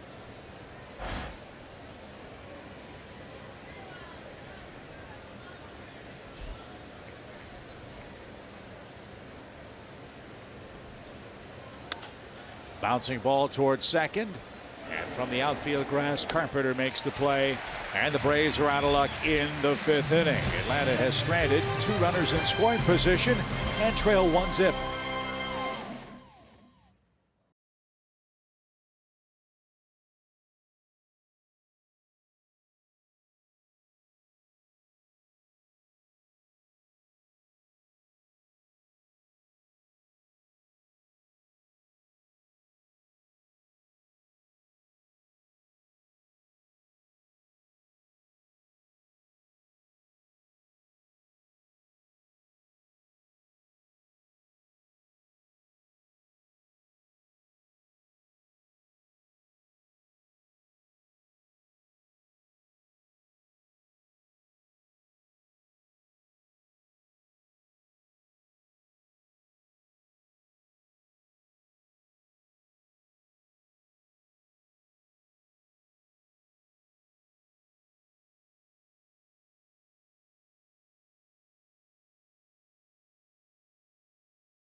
Not surprising that the Nationals hit the ball out of the ballpark. They have more homers than any other National League team, and they're coming off a series where they bombarded the Arizona Diamondbacks.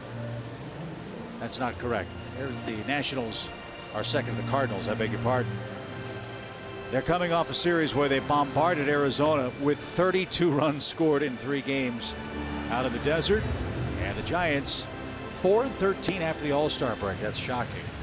Giants are very fortunate that it's only the Rockies behind them that are really playing good baseball. The Dodgers haven't been able to capitalize. So we'll keep an eye on that score and all the other ones as we go to the 5th inning. How about Joel De La Cruz? We showed you what he's done over his last 7 outings. He's kept it up tonight. The 2 walks in the St. Louis second and the hit by Garcia, the only blemishes for him as he pitches against the Redbirds before a packed house. Yeah, only 5 walks coming in. He's walked 3 tonight, but he's pitched around 2 of them. That leadoff walk bested him.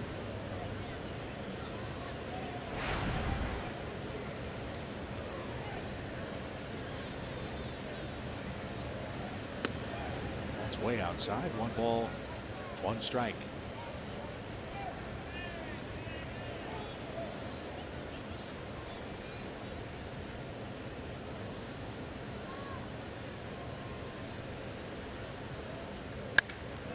To left. Kemp retreats, still going back, turned the wrong way, recovered at the track and made the play.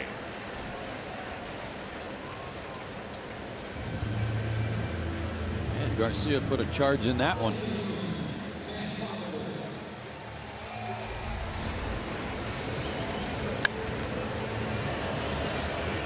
Matt had him played pretty shallow, so he had a long way to go.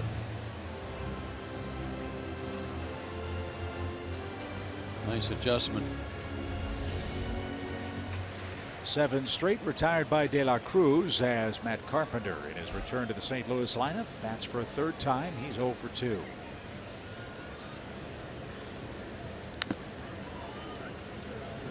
And a big swing fouled away. Pirates are winning tonight 2-1 over Cincinnati. I don't know if Andrew McCutchen has done anything in that game. Tigers lead the Mets 4-2. Marlins 1-0 over the Rockies. That's bottom 3 at Coors.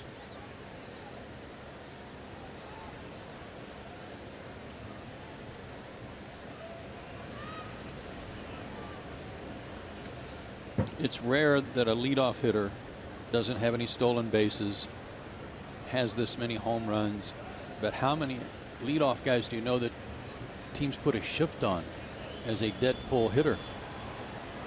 Usually they're guys that are spraying it all over the ballpark.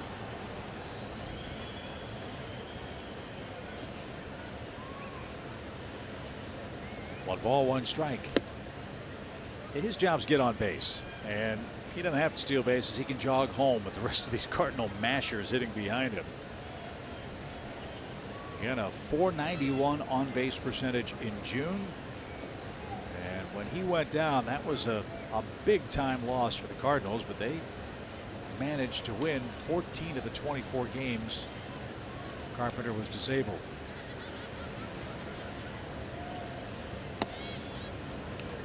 So they might be getting healthy at the right time. Cardinals have 2 months to try to catch the Cubs and solidify a wild card spot.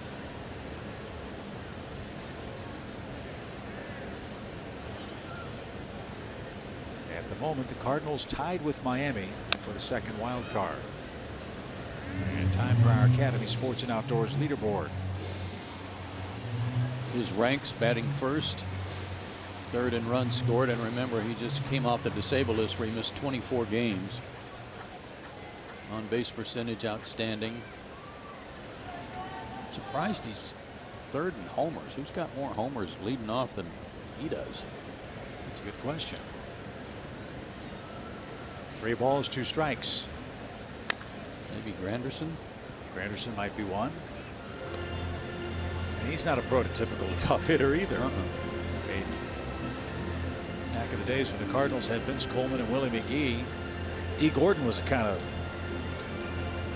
prototypical leadoff guy. Get a lot of singles, steal a lot of bases.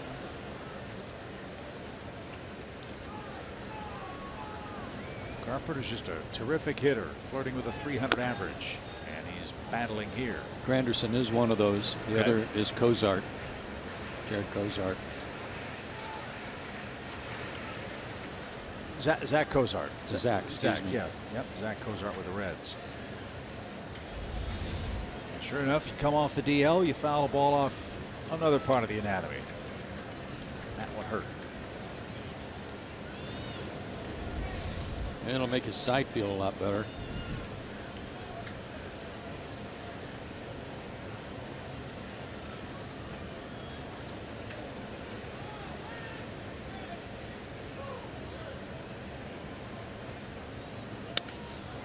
To center. Inciarte retreats, ran to a spot, and had it measured perfectly. 2 out. First 20,000 guests in attendance Thursday, August 18th. Get a one-of-a-kind Andrew Jones The Catch bobblehead at Turner Field. Don't miss it. Get to your tickets at Braves.com today. It's a very unique bobblehead for a very unique catch. Forward to the Braves Hall of Fame inductions. Andrew Jones and John Schuerholz will be inducted in just a couple of weeks. It's a special day too. Yeah, when we get home, that homestand. One thing I remember about that catch is how Andrew came off the wall throwing, trying to double up a guy at first base. Little roller toward Freeman at first. He's got it. And it's 9 up, 9 down for Joel De La Cruz. He's pitching a great game in St. Louis. Let's see if the bats can get him evened up.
Sports and outdoors. Right stuff, low price, every day. Hot, sticky night in St. Louis, but 2 pitchers dealing tonight. Let's take a look at our Rocket Arms, brought to you by Quicken Loans. Joel De La Cruz has worked 5 innings and he's set down 9 in a row. 2 hits, 2 strikeouts, 3 walks, 1 a leadoff walk. Cost him a run in the 2nd inning. Jaime Garcia has given up 3 hits, but he has fanned 7, and he has the only RBI in the game, so quite a night for him.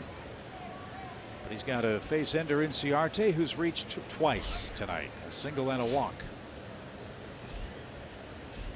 Some missed opportunities for the Braves in this game. Let's see if they can get something started here. A strike, says Hunter Wendelstedt, 0-1.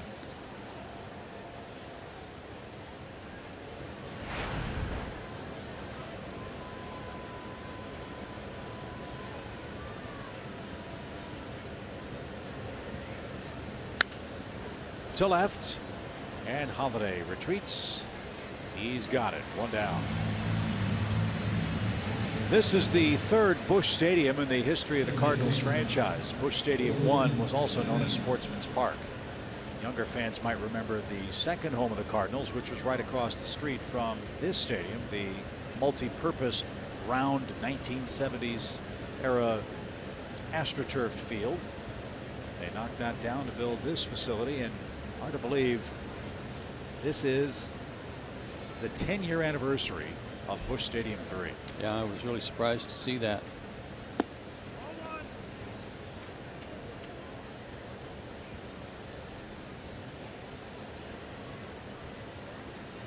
And they sure knew how to break in a new stadium, didn't they?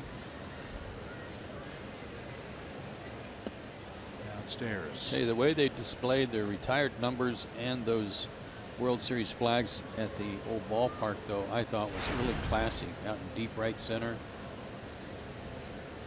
That's a pretty nice tribute too, above one of the scoreboards here in right field, but not quite as neat as that one was over at the other Busch. Beckham's retired. 2 men out. Freddie Freeman, the batter. I think we're seeing what we talked about here at the beginning of the game about Garcia and his ground ball efficiency. 58% of his outs are by ground ball. That's the most in the National League. He's kept the ball down. When he's made a mistake, it's been hit hard, but he's avoided damage, especially in the 4th inning when he was able to strike out Freddie and Matt Kemp. I've got Garcia with 2 flyouts, 7 groundouts, 7 strikeouts. So your scouting report was right on the button. He struck out Freddie twice.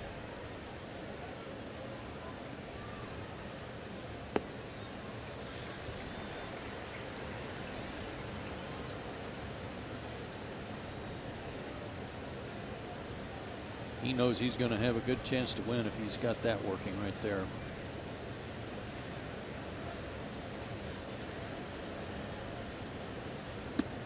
And Freeman's got the hat trick. He struck out 10 times in his last 15 at bats. 3 up, 3 down for Garcia.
is sponsored by your local Toyota dealers, Let's Go Places, the Georgia Lottery, and Synovus, the bank of here. Time for the bottom of the 6th inning where the Cardinals lead by a run. It's also time for tonight's Cold Hard Facts, brought to you by Clean Crisp Coors Light. This season, the Braves tied for the second most starters used in Major League Baseball. 13 different guys. The Cardinals have been very fortunate. They've only had to use one guy outside their 5-man rotation, and that was for one start. Now, they lost Lance Lynn the beginning of the season. Hasn't pitched at all, out for the year. I don't think they expect him back in September, but that was a loss, a big blow to their rotation. Garcia at third. He's had a terrific game defensively, and a strong throw gets Piscotty one out. And you mentioned that their ERA is a full run higher this year than the same time last year. Remember too that Adam Wainwright is coming back from that Achilles injury. He pitched some miraculously last year at the end of the season, but he wasn't himself, wasn't 100% even in that game in Atlanta when he pitched earlier this year. It took him about 4, 5, 6 starts to get back to feeling like himself. But he's still 9-5. He just has a higher ERA. Yeah, he had a great line. He said, "I just got tired of getting embarrassed out there." That was his terminology. He said, there was a time where he felt like he was the worst player on the field. Well, that's not the case now. He's rolling. For the Cardinals, it'll be a good matchup with Foltynewicz Sunday. De La Cruz is pitching great. He's set down 10 straight. And Moss is the batter. He's the man that hit that pop-up that Adonis Garcia chased down and looked like Derek Jeter flying into the stands. It was an amazing play, wasn't it? And throwing from the same spot.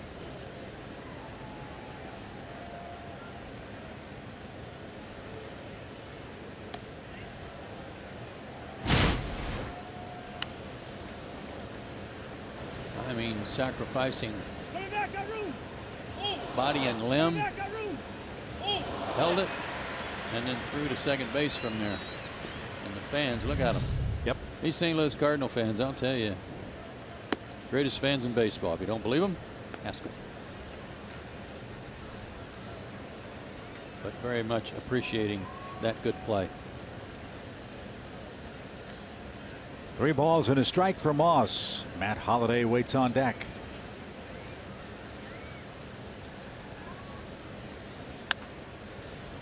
And that's pulled foul. Moss has hit 18 homers. Let's flash back to May 5th. Ooh. Yeah, they said it's the longest hit in this ballpark by a left-handed hitter. I don't know who that guy was chasing him there, but didn't have a uniform on. Shouldn't have been on the field.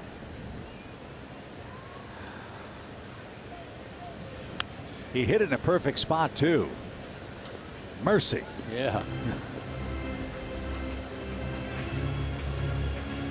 They had a right-hand slugger that used to hit the ball in the same spot on the other side of the diamond here.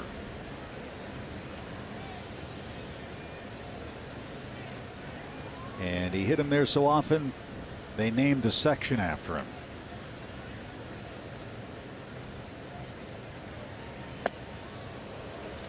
And that ends the 10-in-a-row streak retired by De La Cruz. Moss walks. That's 4 bases on balls from Joel tonight. Yeah, in left field, just to the right of the left field foul pole, on the facing of the third deck, is the area they call Big Mac land for Mark McGwire, who is a huge hero here in St. Louis for so many years. Then they had Albert Pujols, who hit a lot of balls in Big Mac land.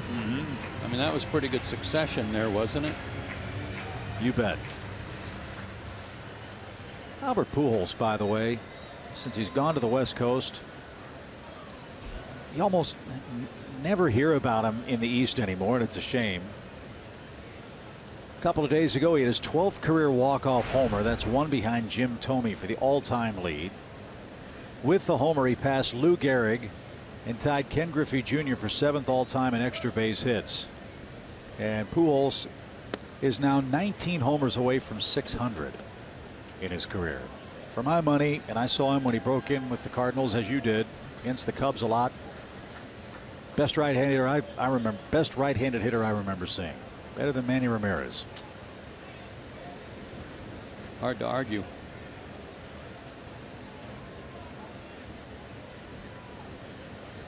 Matt Holliday, runner at first. He walked and scored the lone run tonight.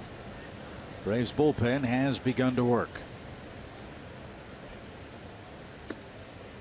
I'd be willing to wager that Albert Pujols never had a broken bat single either. I mean, he hit the ball hard. Didn't he come up as a third baseman? I think so. And then they put him in left because they had just a loaded club. And I remember Tony La Russa, managing at the time, saying, this guy's going to win a Gold Glove as a first baseman. And Tony was right.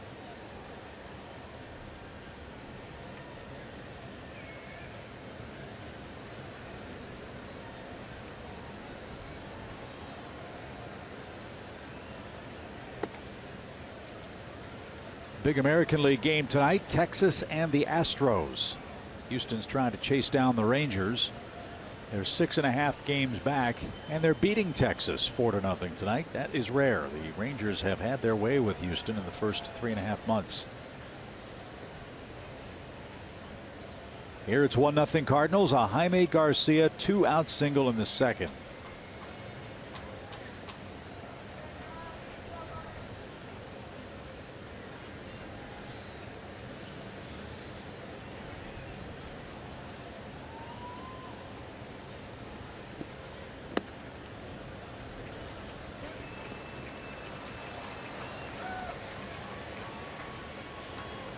Joel threw 62 pitches in his last game.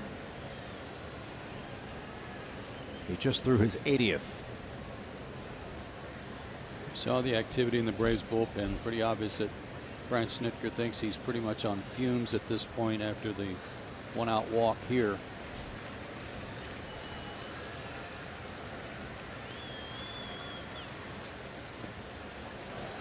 And it's another walk. Back-to-back free passes. And you can see there on Fox Tracks, we say this about pitchers all the time, that boy, when he misses, he's not missing by much.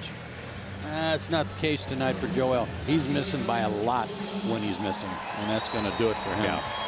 You know what?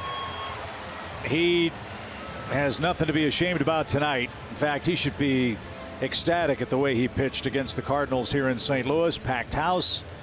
He knows that the Braves don't have a starter assigned yet for tomorrow's game. Tried to take it as deep as he could. And Brian Snitker out there is going to go get him with 2 runners on, 1 man out, as De La Cruz gave up 1 run on a hit to his mound opponent, Jaime Garcia. Back to St. Louis. We'll tell you who the new Braves reliever will be after this.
Taverns right across from the ballpark. They have a very unique and very popular Ballpark Village concept. It's a dining and entertainment district, much like what we'll see next season across from SunTrust Park with the Battery Atlanta.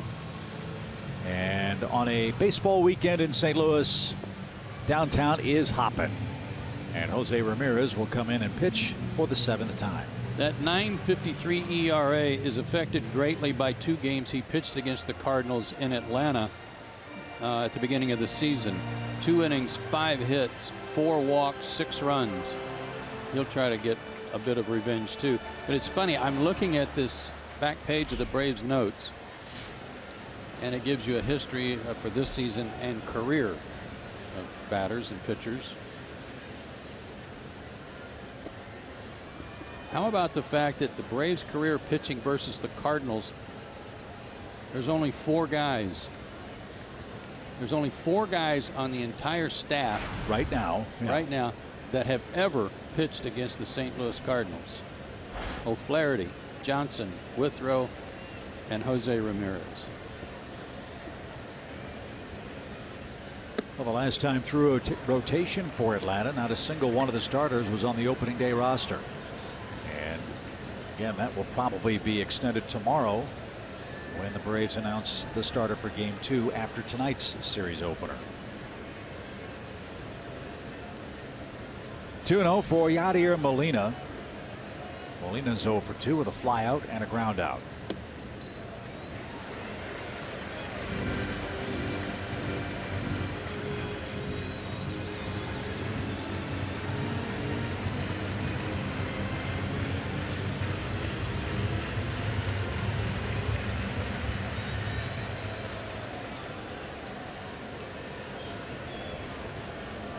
Will they green light Molina? No need. Ball 4. 3 straight walks. Loads him up.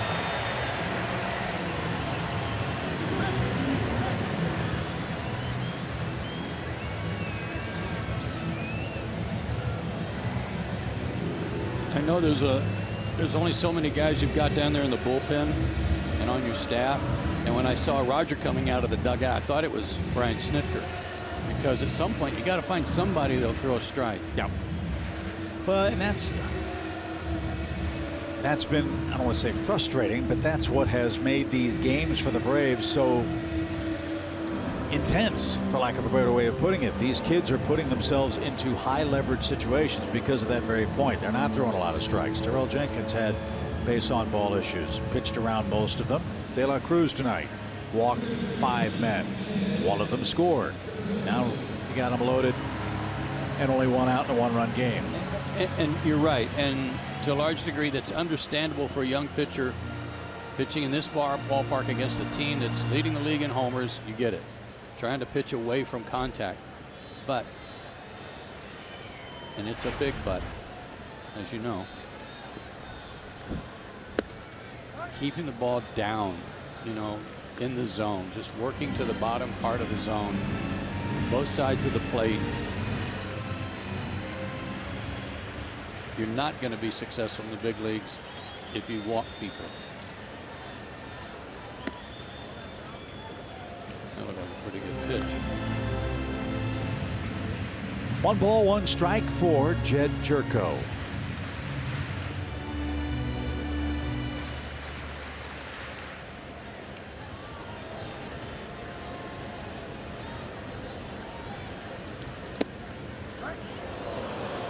Pretty 1-2. Cardinal fans didn't like it, but Fox Trek said it was a perfect strike. Got a double play candidate here too, because it does not run well. But here's where that number comes in that we showed you earlier. Team .292 batting average with runners in scoring position, the best in baseball.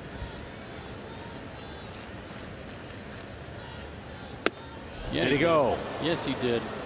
No swing, says Jerry Lane. Wow.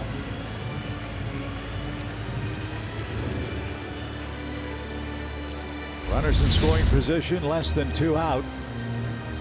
As Jerko got a huge break. He's 8 for 21. He'd have hit that, he'd hit a double.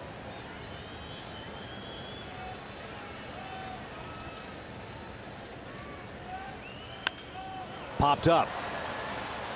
Inciarte and Francoeur. Jeff says he's got it. There's the catch. Runner tagged, coming for the plate. Throw is on target and in time. Jeff was not going to let Ender take that. Ender has a ton of assists. Jeff Francoeur let him know, I got it. I got it. And man, oh man, did he make a good throw on this one, right on the money. Moss gunned down at the plate. A fly out, throw him out, double play, bails out the Braves, who trail by 1 after 6.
First ever craft beer night, Friday, August 19th, as the Braves take on the Nationals. Enjoy a selection of craft beers from local Atlanta breweries. Go to braves.com/brews for all the details about this exciting ticket package. Little bit of everything tonight in a 1-0 game. 2 excellent starts by De La Cruz and Jaime Garcia. A lot of base runners. But a great strike from Jeff Francoeur to throw out Moss at the plate keeps it a 1-0 score, with Kemp, Adonis Garcia, and Jeff Francoeur coming up.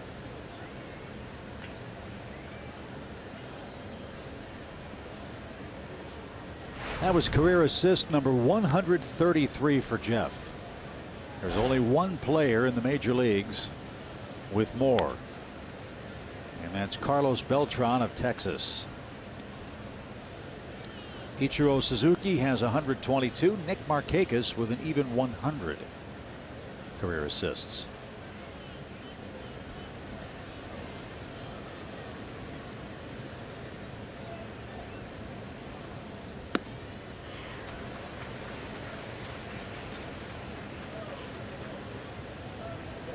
The Braves' best chance to score was in the 4th inning.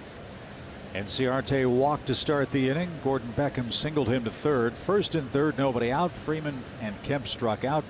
Adonis Garcia rolled out to second to end the threat. And Kemp was fooled. That's 9 strikeouts for the Cardinal left-hander. He has a complete game shutout to his credit. It came back in April against Milwaukee, April 14th, a 1-hit shutout.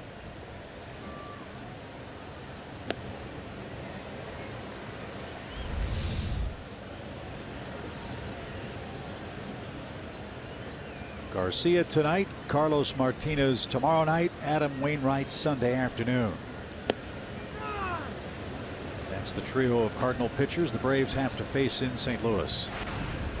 That shutout, I'm told he walked 1, struck out 13. That's why I said tonight, don't pay attention to his record.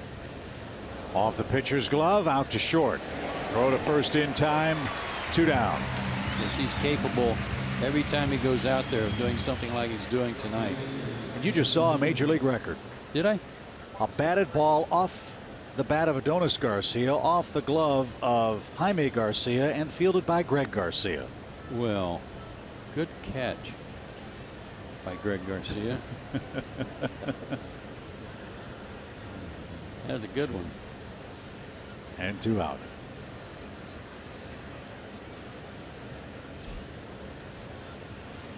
Two strikeouts for Jeff. Let's see if he can park one.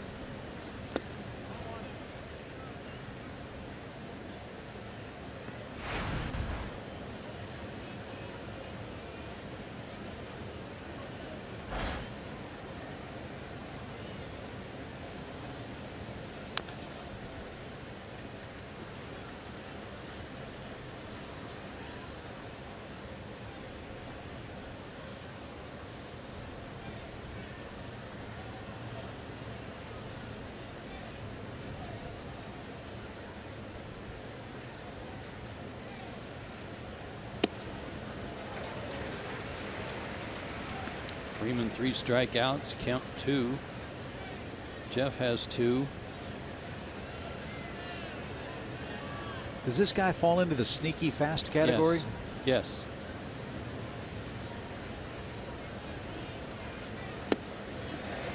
But he's got it working. You can see spotting his pitches a little in, a little off the plate, getting chases. Great night.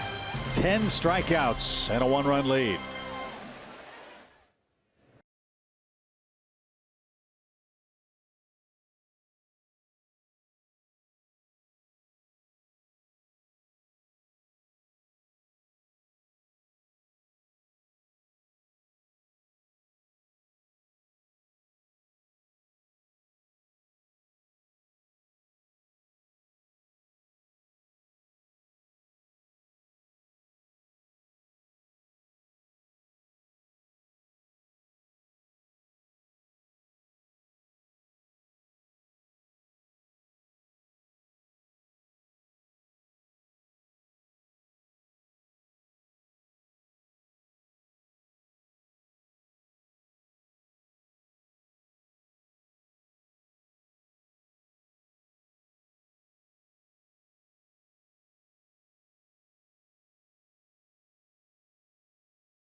Kelly's at Turner Field Saturday, August 20th for a free post-game concert, part of the Coca-Cola and Delta Airlines Summer Concert Series.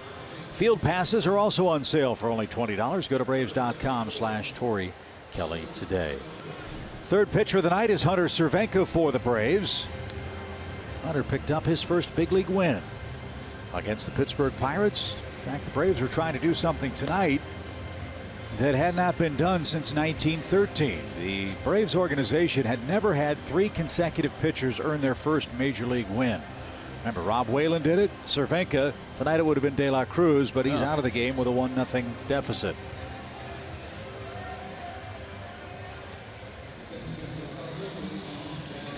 Ramirez gave up a walk, and the fly ball to right that turned into a double play. And now Mike Matheny goes to his bench, and Tommy Pham will come on and pinch hit for Hazelbaker.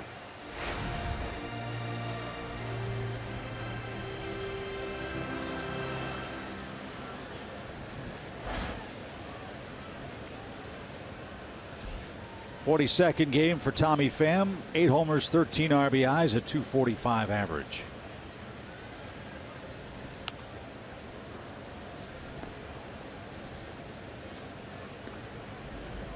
And the reason for this move, well, Head scratcher. Hazel Baker hitting 194 against lefties. Pham 179.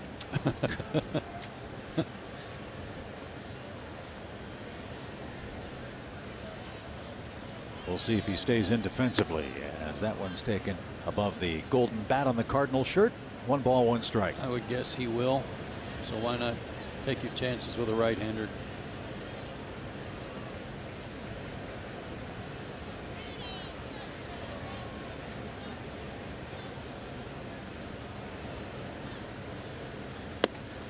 Braves bullpen's really been good late in the ball game, especially.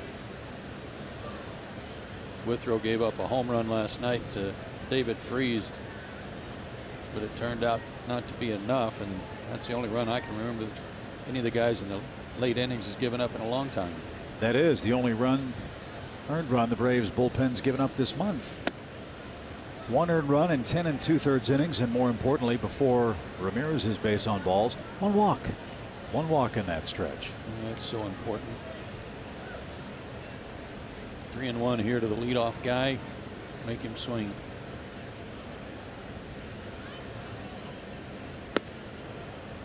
That missed. Man, oh man, 7 walks issued by the Braves tonight. So far, only 1 of them has scored. Time for the Toyota Tweet of the Week. This week's question is, who's your favorite 2-sport athlete? Tweet us at Fox Sports South using hashtag 2SportsStar, and your answer could be read during the Braves Live postgame show. Is it Chipper Jones, Bo Jackson, primetime Deion Sanders? Just thinking about him. Of course, it's Brian Jordan. That is his Twitter hashtag, I believe, 2Sportman. So he's got a decided advantage if you type that in on Twitter. Bunted hard to Adonis. Loads up, fires a strike. Got him. Bang, bang play. Retires Tommy Pham. And he doesn't stand at the second base bag. No argument from him. He's out. Again, we've talked about Adonis having this good arm. Hard bunt. Had a little trouble getting it out of his glove, but a good job by d'Arnaud to turn into a first baseman here to stretch for the ball. Stu Shearwater, the umpire at second, right on it.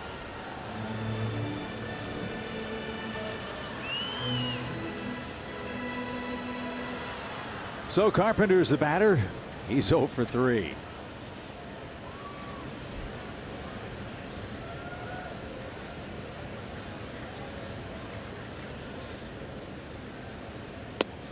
He tried to bunt.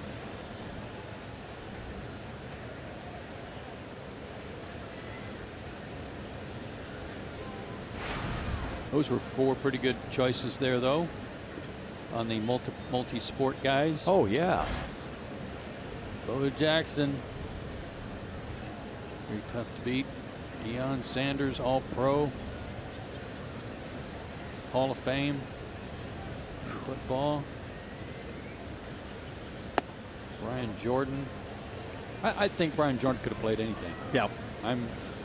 If somebody told me that Brian was retiring from broadcasting, was going to pursue a career in playing tennis, I'd go, I get that. Was it Chuck Connors, the rifleman, the old TV show, The Western? He played in the NBA and Major League Baseball at the same time with the Celtics and the Braves. I believe Ron Reed did too. Played in the NBA. Dave DeBusschere, long ago for the New York Knicks, also played in the big leagues, pitched for the White Sox. Dave Winfield, a #1 draft pick in 3 leagues. Yeah. Think about that. Baseball, football, and basketball. Danny Ainge.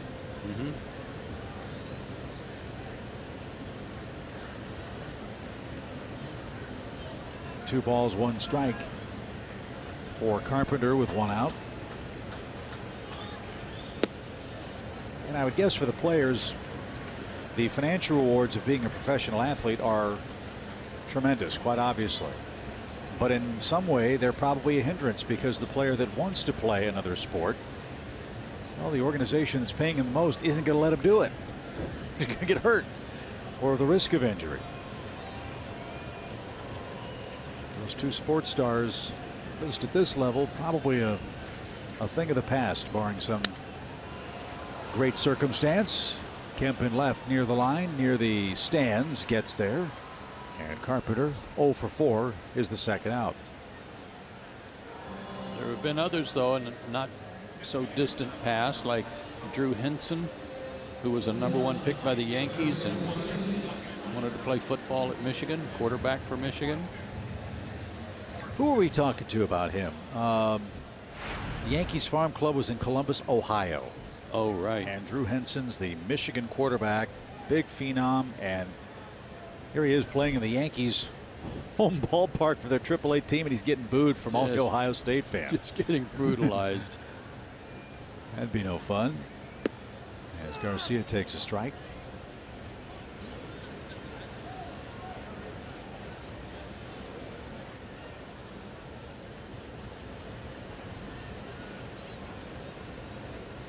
Johnny Peralta has been out for an extended time with a bad thumb.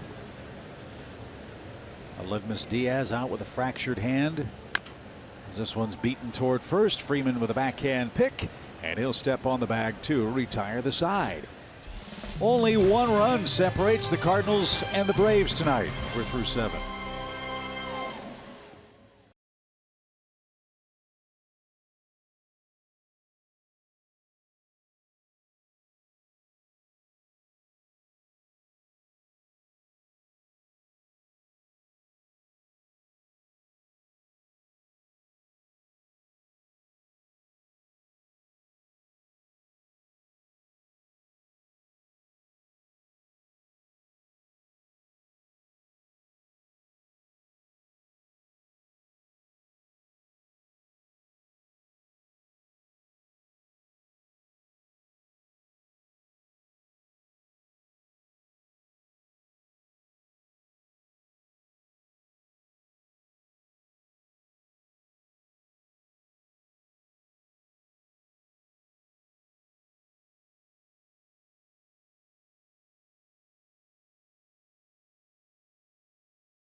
Moments that matter. A little over a year ago here at Busch Stadium, Adonis Garcia hit his first Major League home run. That's one of them. The other one was, on this date, Phil Niekro pitched the first no-hitter in Atlanta Braves history. It was a 9-0 thrashing of the San Diego Padres. So Phil Niekro, Knucksy, our SunTrust moments that matter tonight. In those great unis, too. Yep. Congratulations, Knucksy. By the way, I misspoke earlier. It was not Chuck Connors. It was Gene Conley who was the Brave and Celtic, as Tommy Pham will. How many players take a mirror with them after the outfield? Huh? You ever seen that before? I'm absolutely speechless, to be honest with you. Have you ever seen that before? We got a lot of broadcasters that carry little compacts and get ready, you know. Take off a little I dog shine. every one of them. Every time I see him in the bathroom touching up. But maybe he's been having some contact problems. I know. Anthony Recker leads off for Atlanta. 7, 8, 9 on the lineup card. In the 8th, Garcia struck out 10 men tonight. He's held the Braves to 3 hits.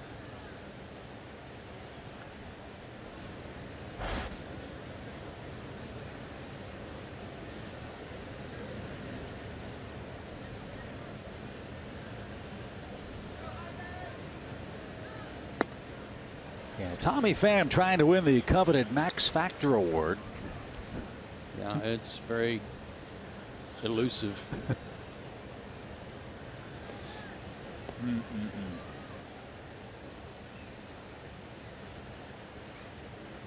0-2.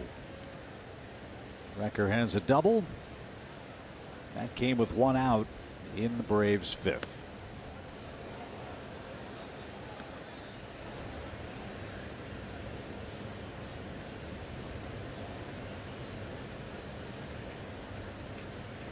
Great job by Jaime Garcia tonight. Yep. And took care of business himself. First and third, nobody out. Get a couple of strikeouts back in the 4th inning. It was one of those American Legion games that everybody talks about, right? Yeah. Strikeout 10. Usually they say hit a home run. Well, he drove in the run. Yes, he did.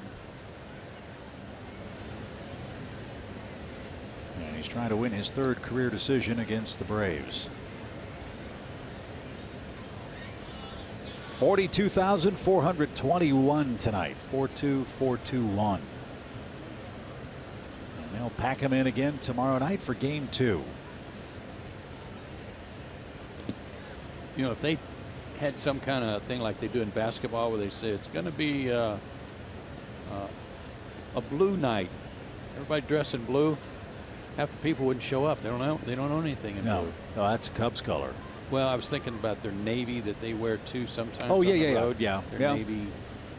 Pick another color. Pick gold. You know, with their bat. They wouldn't have one of those either. No. Swing and a miss. That's 11 strikeouts for Garcia. 1 away, Paul Bird. Yeah, I wanted to correct one of my favorite broadcasters, Chip Carey. I just wanted to tell you that you're actually right. I was? Yes, I love the Rifleman. I actually bought one of his signed pictures rebounding for the Celtics, and yeah, he played for the Brooklyn Dodgers and the Chicago Cubs and was spotted at first base in AAA playing for the Dodgers, and that's how he got his role as the Rifleman. So I was right about the sports, but I was wrong about the baseball team. That's right. So thank you, Paul. Yeah, I want to make sure you get your info right on the Rifleman, because I used to shoot my BB gun in honor of him like that and call my dad Paul. So nice. Was it a Red Ryder? It was a Red Ryder. I wasn't very accurate, so I had to go back to baseball, though, guys. Well, we noted the glasses, so Ralphie, be careful down there. 1 ball, no strikes. Hey, Paul, are you still there?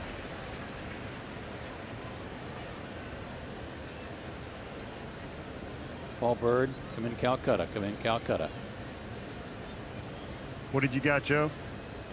I wanted your take on Jaime Garcia tonight and how good he has been, knowing that going in that he was already a high ground ball guy. Yeah, I think he's pitched down in the zone all night, and big double play in that first inning. Knew we were in trouble. As you can see right there, you know, only a little bit of trouble in the 4th. I think he's done a great job, and as you said, scouting report right on. Curveball is nasty, everything at the knees, and being left-handed with a sinker and a ball going another way, not just the curveball, very tough. Broken bat bouncer to 3rd. Jerko loads up and got d'Arnaud by a step. Another ground ball out. 2 are away. And the Braves will go to the bench. This will be Nick Markakis batting for Hunter Cervenka, who worked a scoreless inning. And Brian Snitker hoping Nick Markakis will continue to have a lively bat. He's our Georgia Lottery hitting the jackpot feature. Great numbers against St. Louis. 3rd most among active players. He was 5 for 14 against them in Atlanta earlier this season with 4 RBIs, 4 doubles.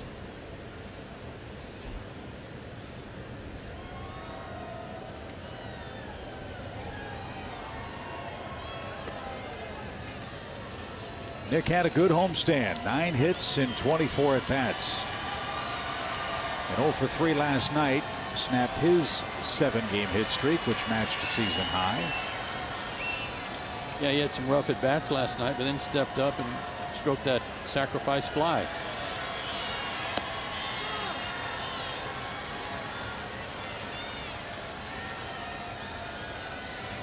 So it's a partial night off for Markakis. Jeff Francoeur started for him in right field. You figure Nick will be in there tomorrow night for game 2.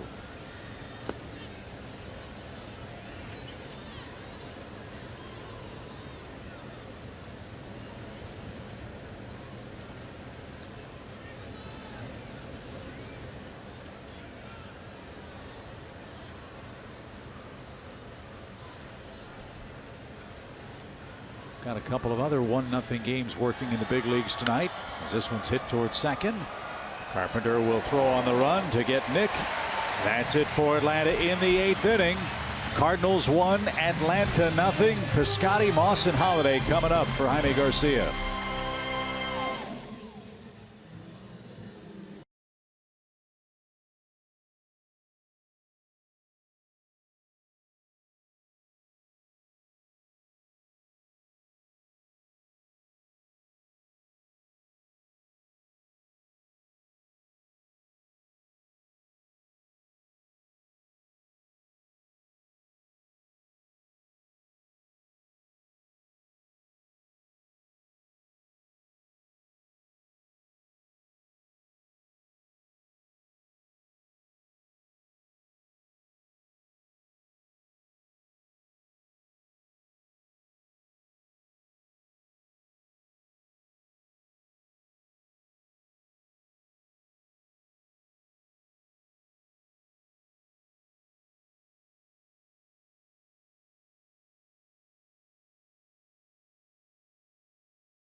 Bottom of inning number 8, and the 3-4-5 hitters are coming up for the Cardinals. A lot to talk about for you tonight on Braves Live, presented by Xfinity.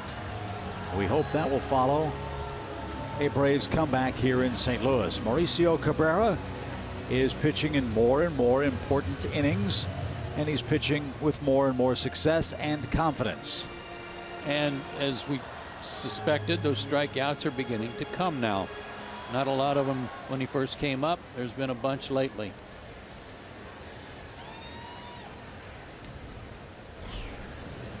As you pointed out, with so many young pitchers on this Braves roster, Cabrera is one of them. He did not see the Cardinals back in Atlanta. So let's see how Mauricio does with Stephen Piscotty, and he starts him off with a 101 mile-an-hour fastball.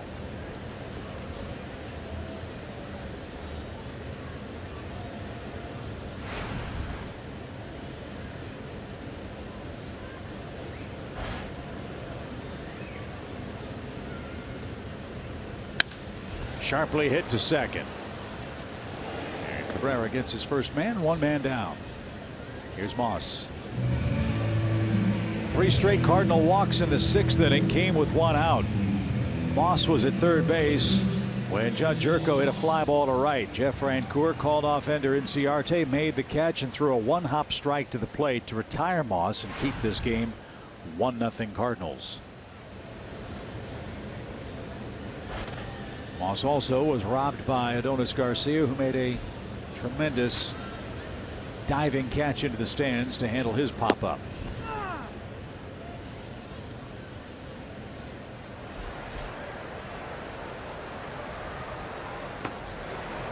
That's their new closer. He's loosening up. The way Garcia's working, he's set down 11 in a row and 15 out of 16. It'd be kind of hard to take Garcia out of the game right now.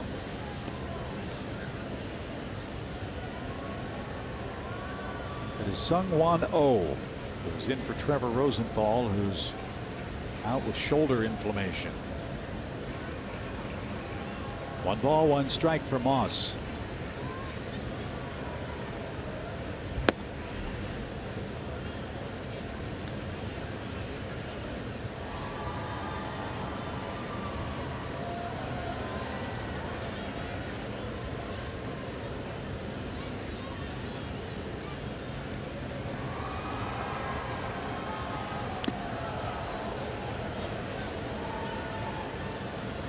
That's that changeup. Tom Glavine says it's not fair to call it a changeup when it's 92. Right. 2-2 for Moss.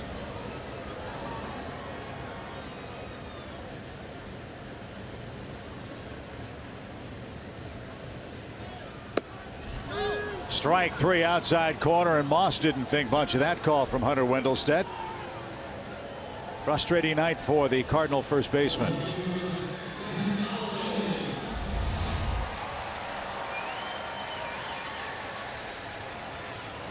A little wide. Hang with him.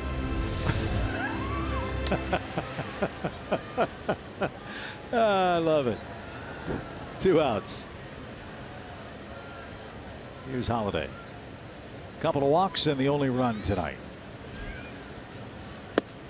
This guy's had a great career, hasn't he? He has.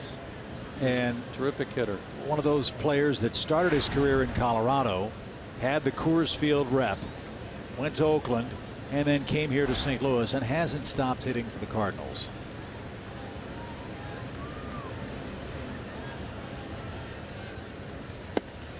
I believe he still has a career 300 batting average. I'm going to look for you. Let's see.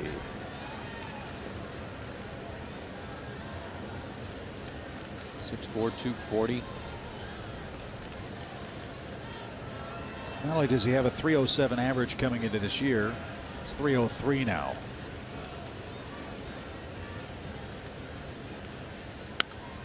Ripped out of play. He was a terrific two-sport athlete in Oklahoma. Was going to go to Oklahoma State as a quarterback in high school. I know. It was probably a single wing thing. Oh. No thanks. Yeah, come up and knock Matt Holliday down at 6'4", 240.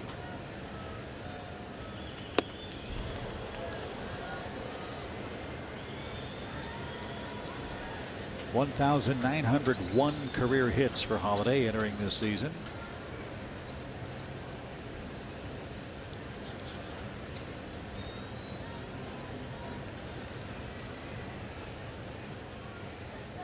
So he's closing in on an impressive milestone.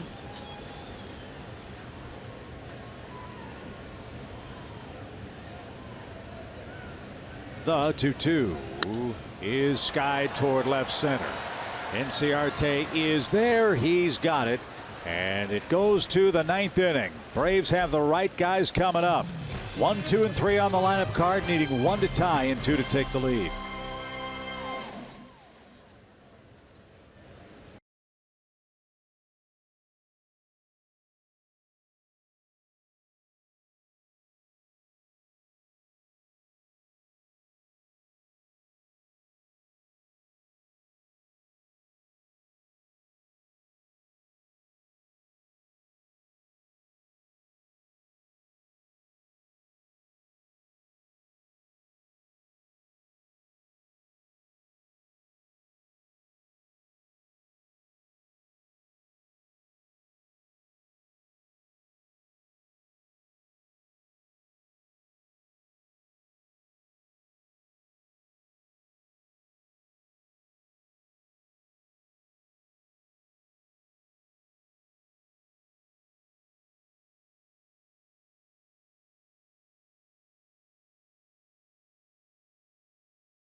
And beautiful night in St. Louis.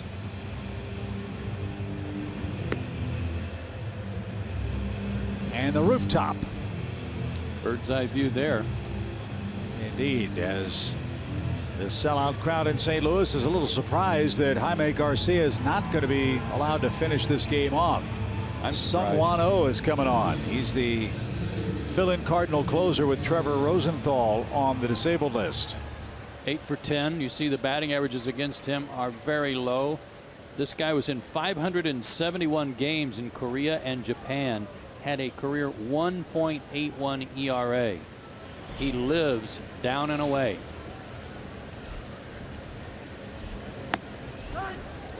And he's got a couple of great nicknames according to the Cardinals media guide. They nicknamed him the Final Boss and the Stone Buddha. Strike one as Inciarte backs out. Enders reached base twice. He had a first inning single up the middle, which gives him a 16-game hitting streak.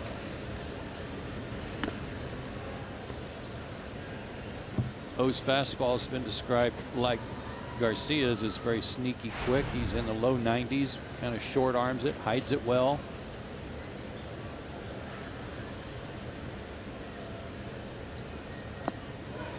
And like so many pitchers from Japan or Korea, there's that little leg kick hesitation thing that's working with his front foot before he starts to propel forward toward the plate.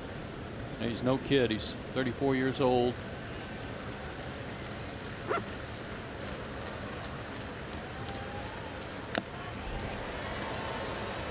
That didn't stick in Molina's glove. 95 on that one.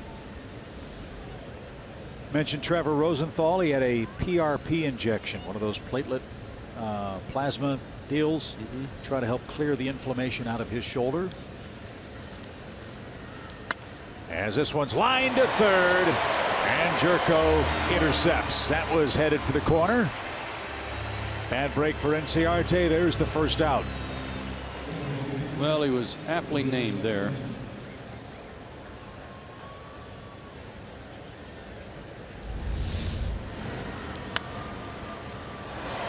A good chance of being a double. One away for Gordon Beckham. He's 1 for 3. And a strike.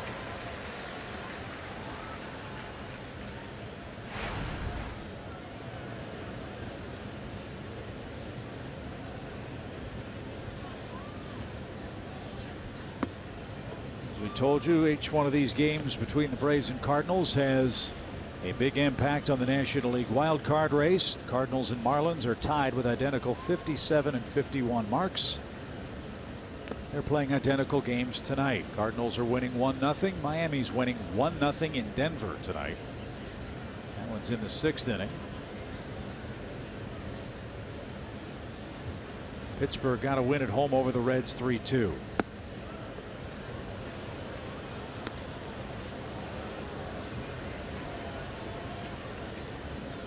So Beckham's worked the count into his favor, 3-1.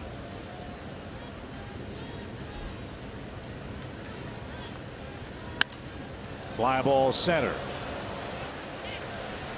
That'll be easy. Beckham's retired, 2 out. Pham puts it away, and the Braves are down to their last out. It's Freddie Freeman. And it's been that kind of night for the Braves' first sacker. Freddie's 0 for 3, 3 strikeouts. And dating back to the series in Atlanta against the Pirates, has struck out 10 times in his last 15 at-bats.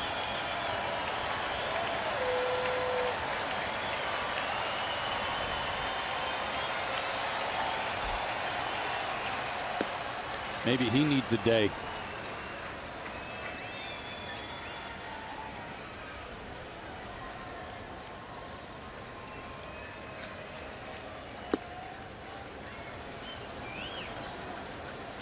Kind of getting out there fast on that front foot and taking his hands with him, something we've seen happen before when he goes into one of these slides.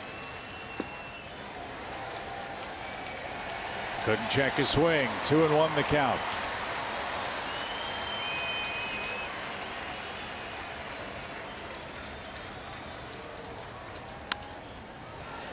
Popped up into the seats.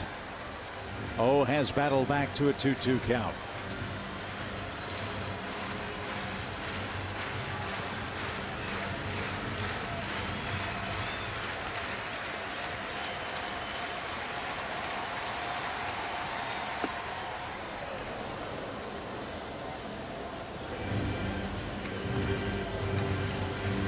If Freeman could reach, Matt Kemp would get a crack at the Cardinal closer. And here it comes. Oh, he got away with that one. Flat slider that didn't do anything.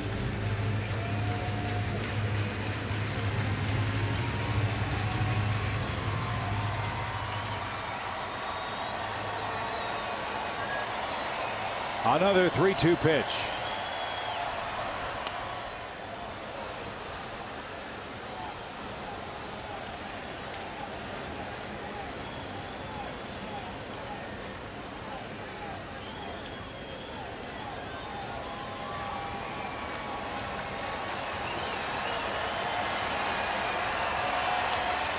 He struck him out, and the Cardinals outpitch the Braves and win 1-0.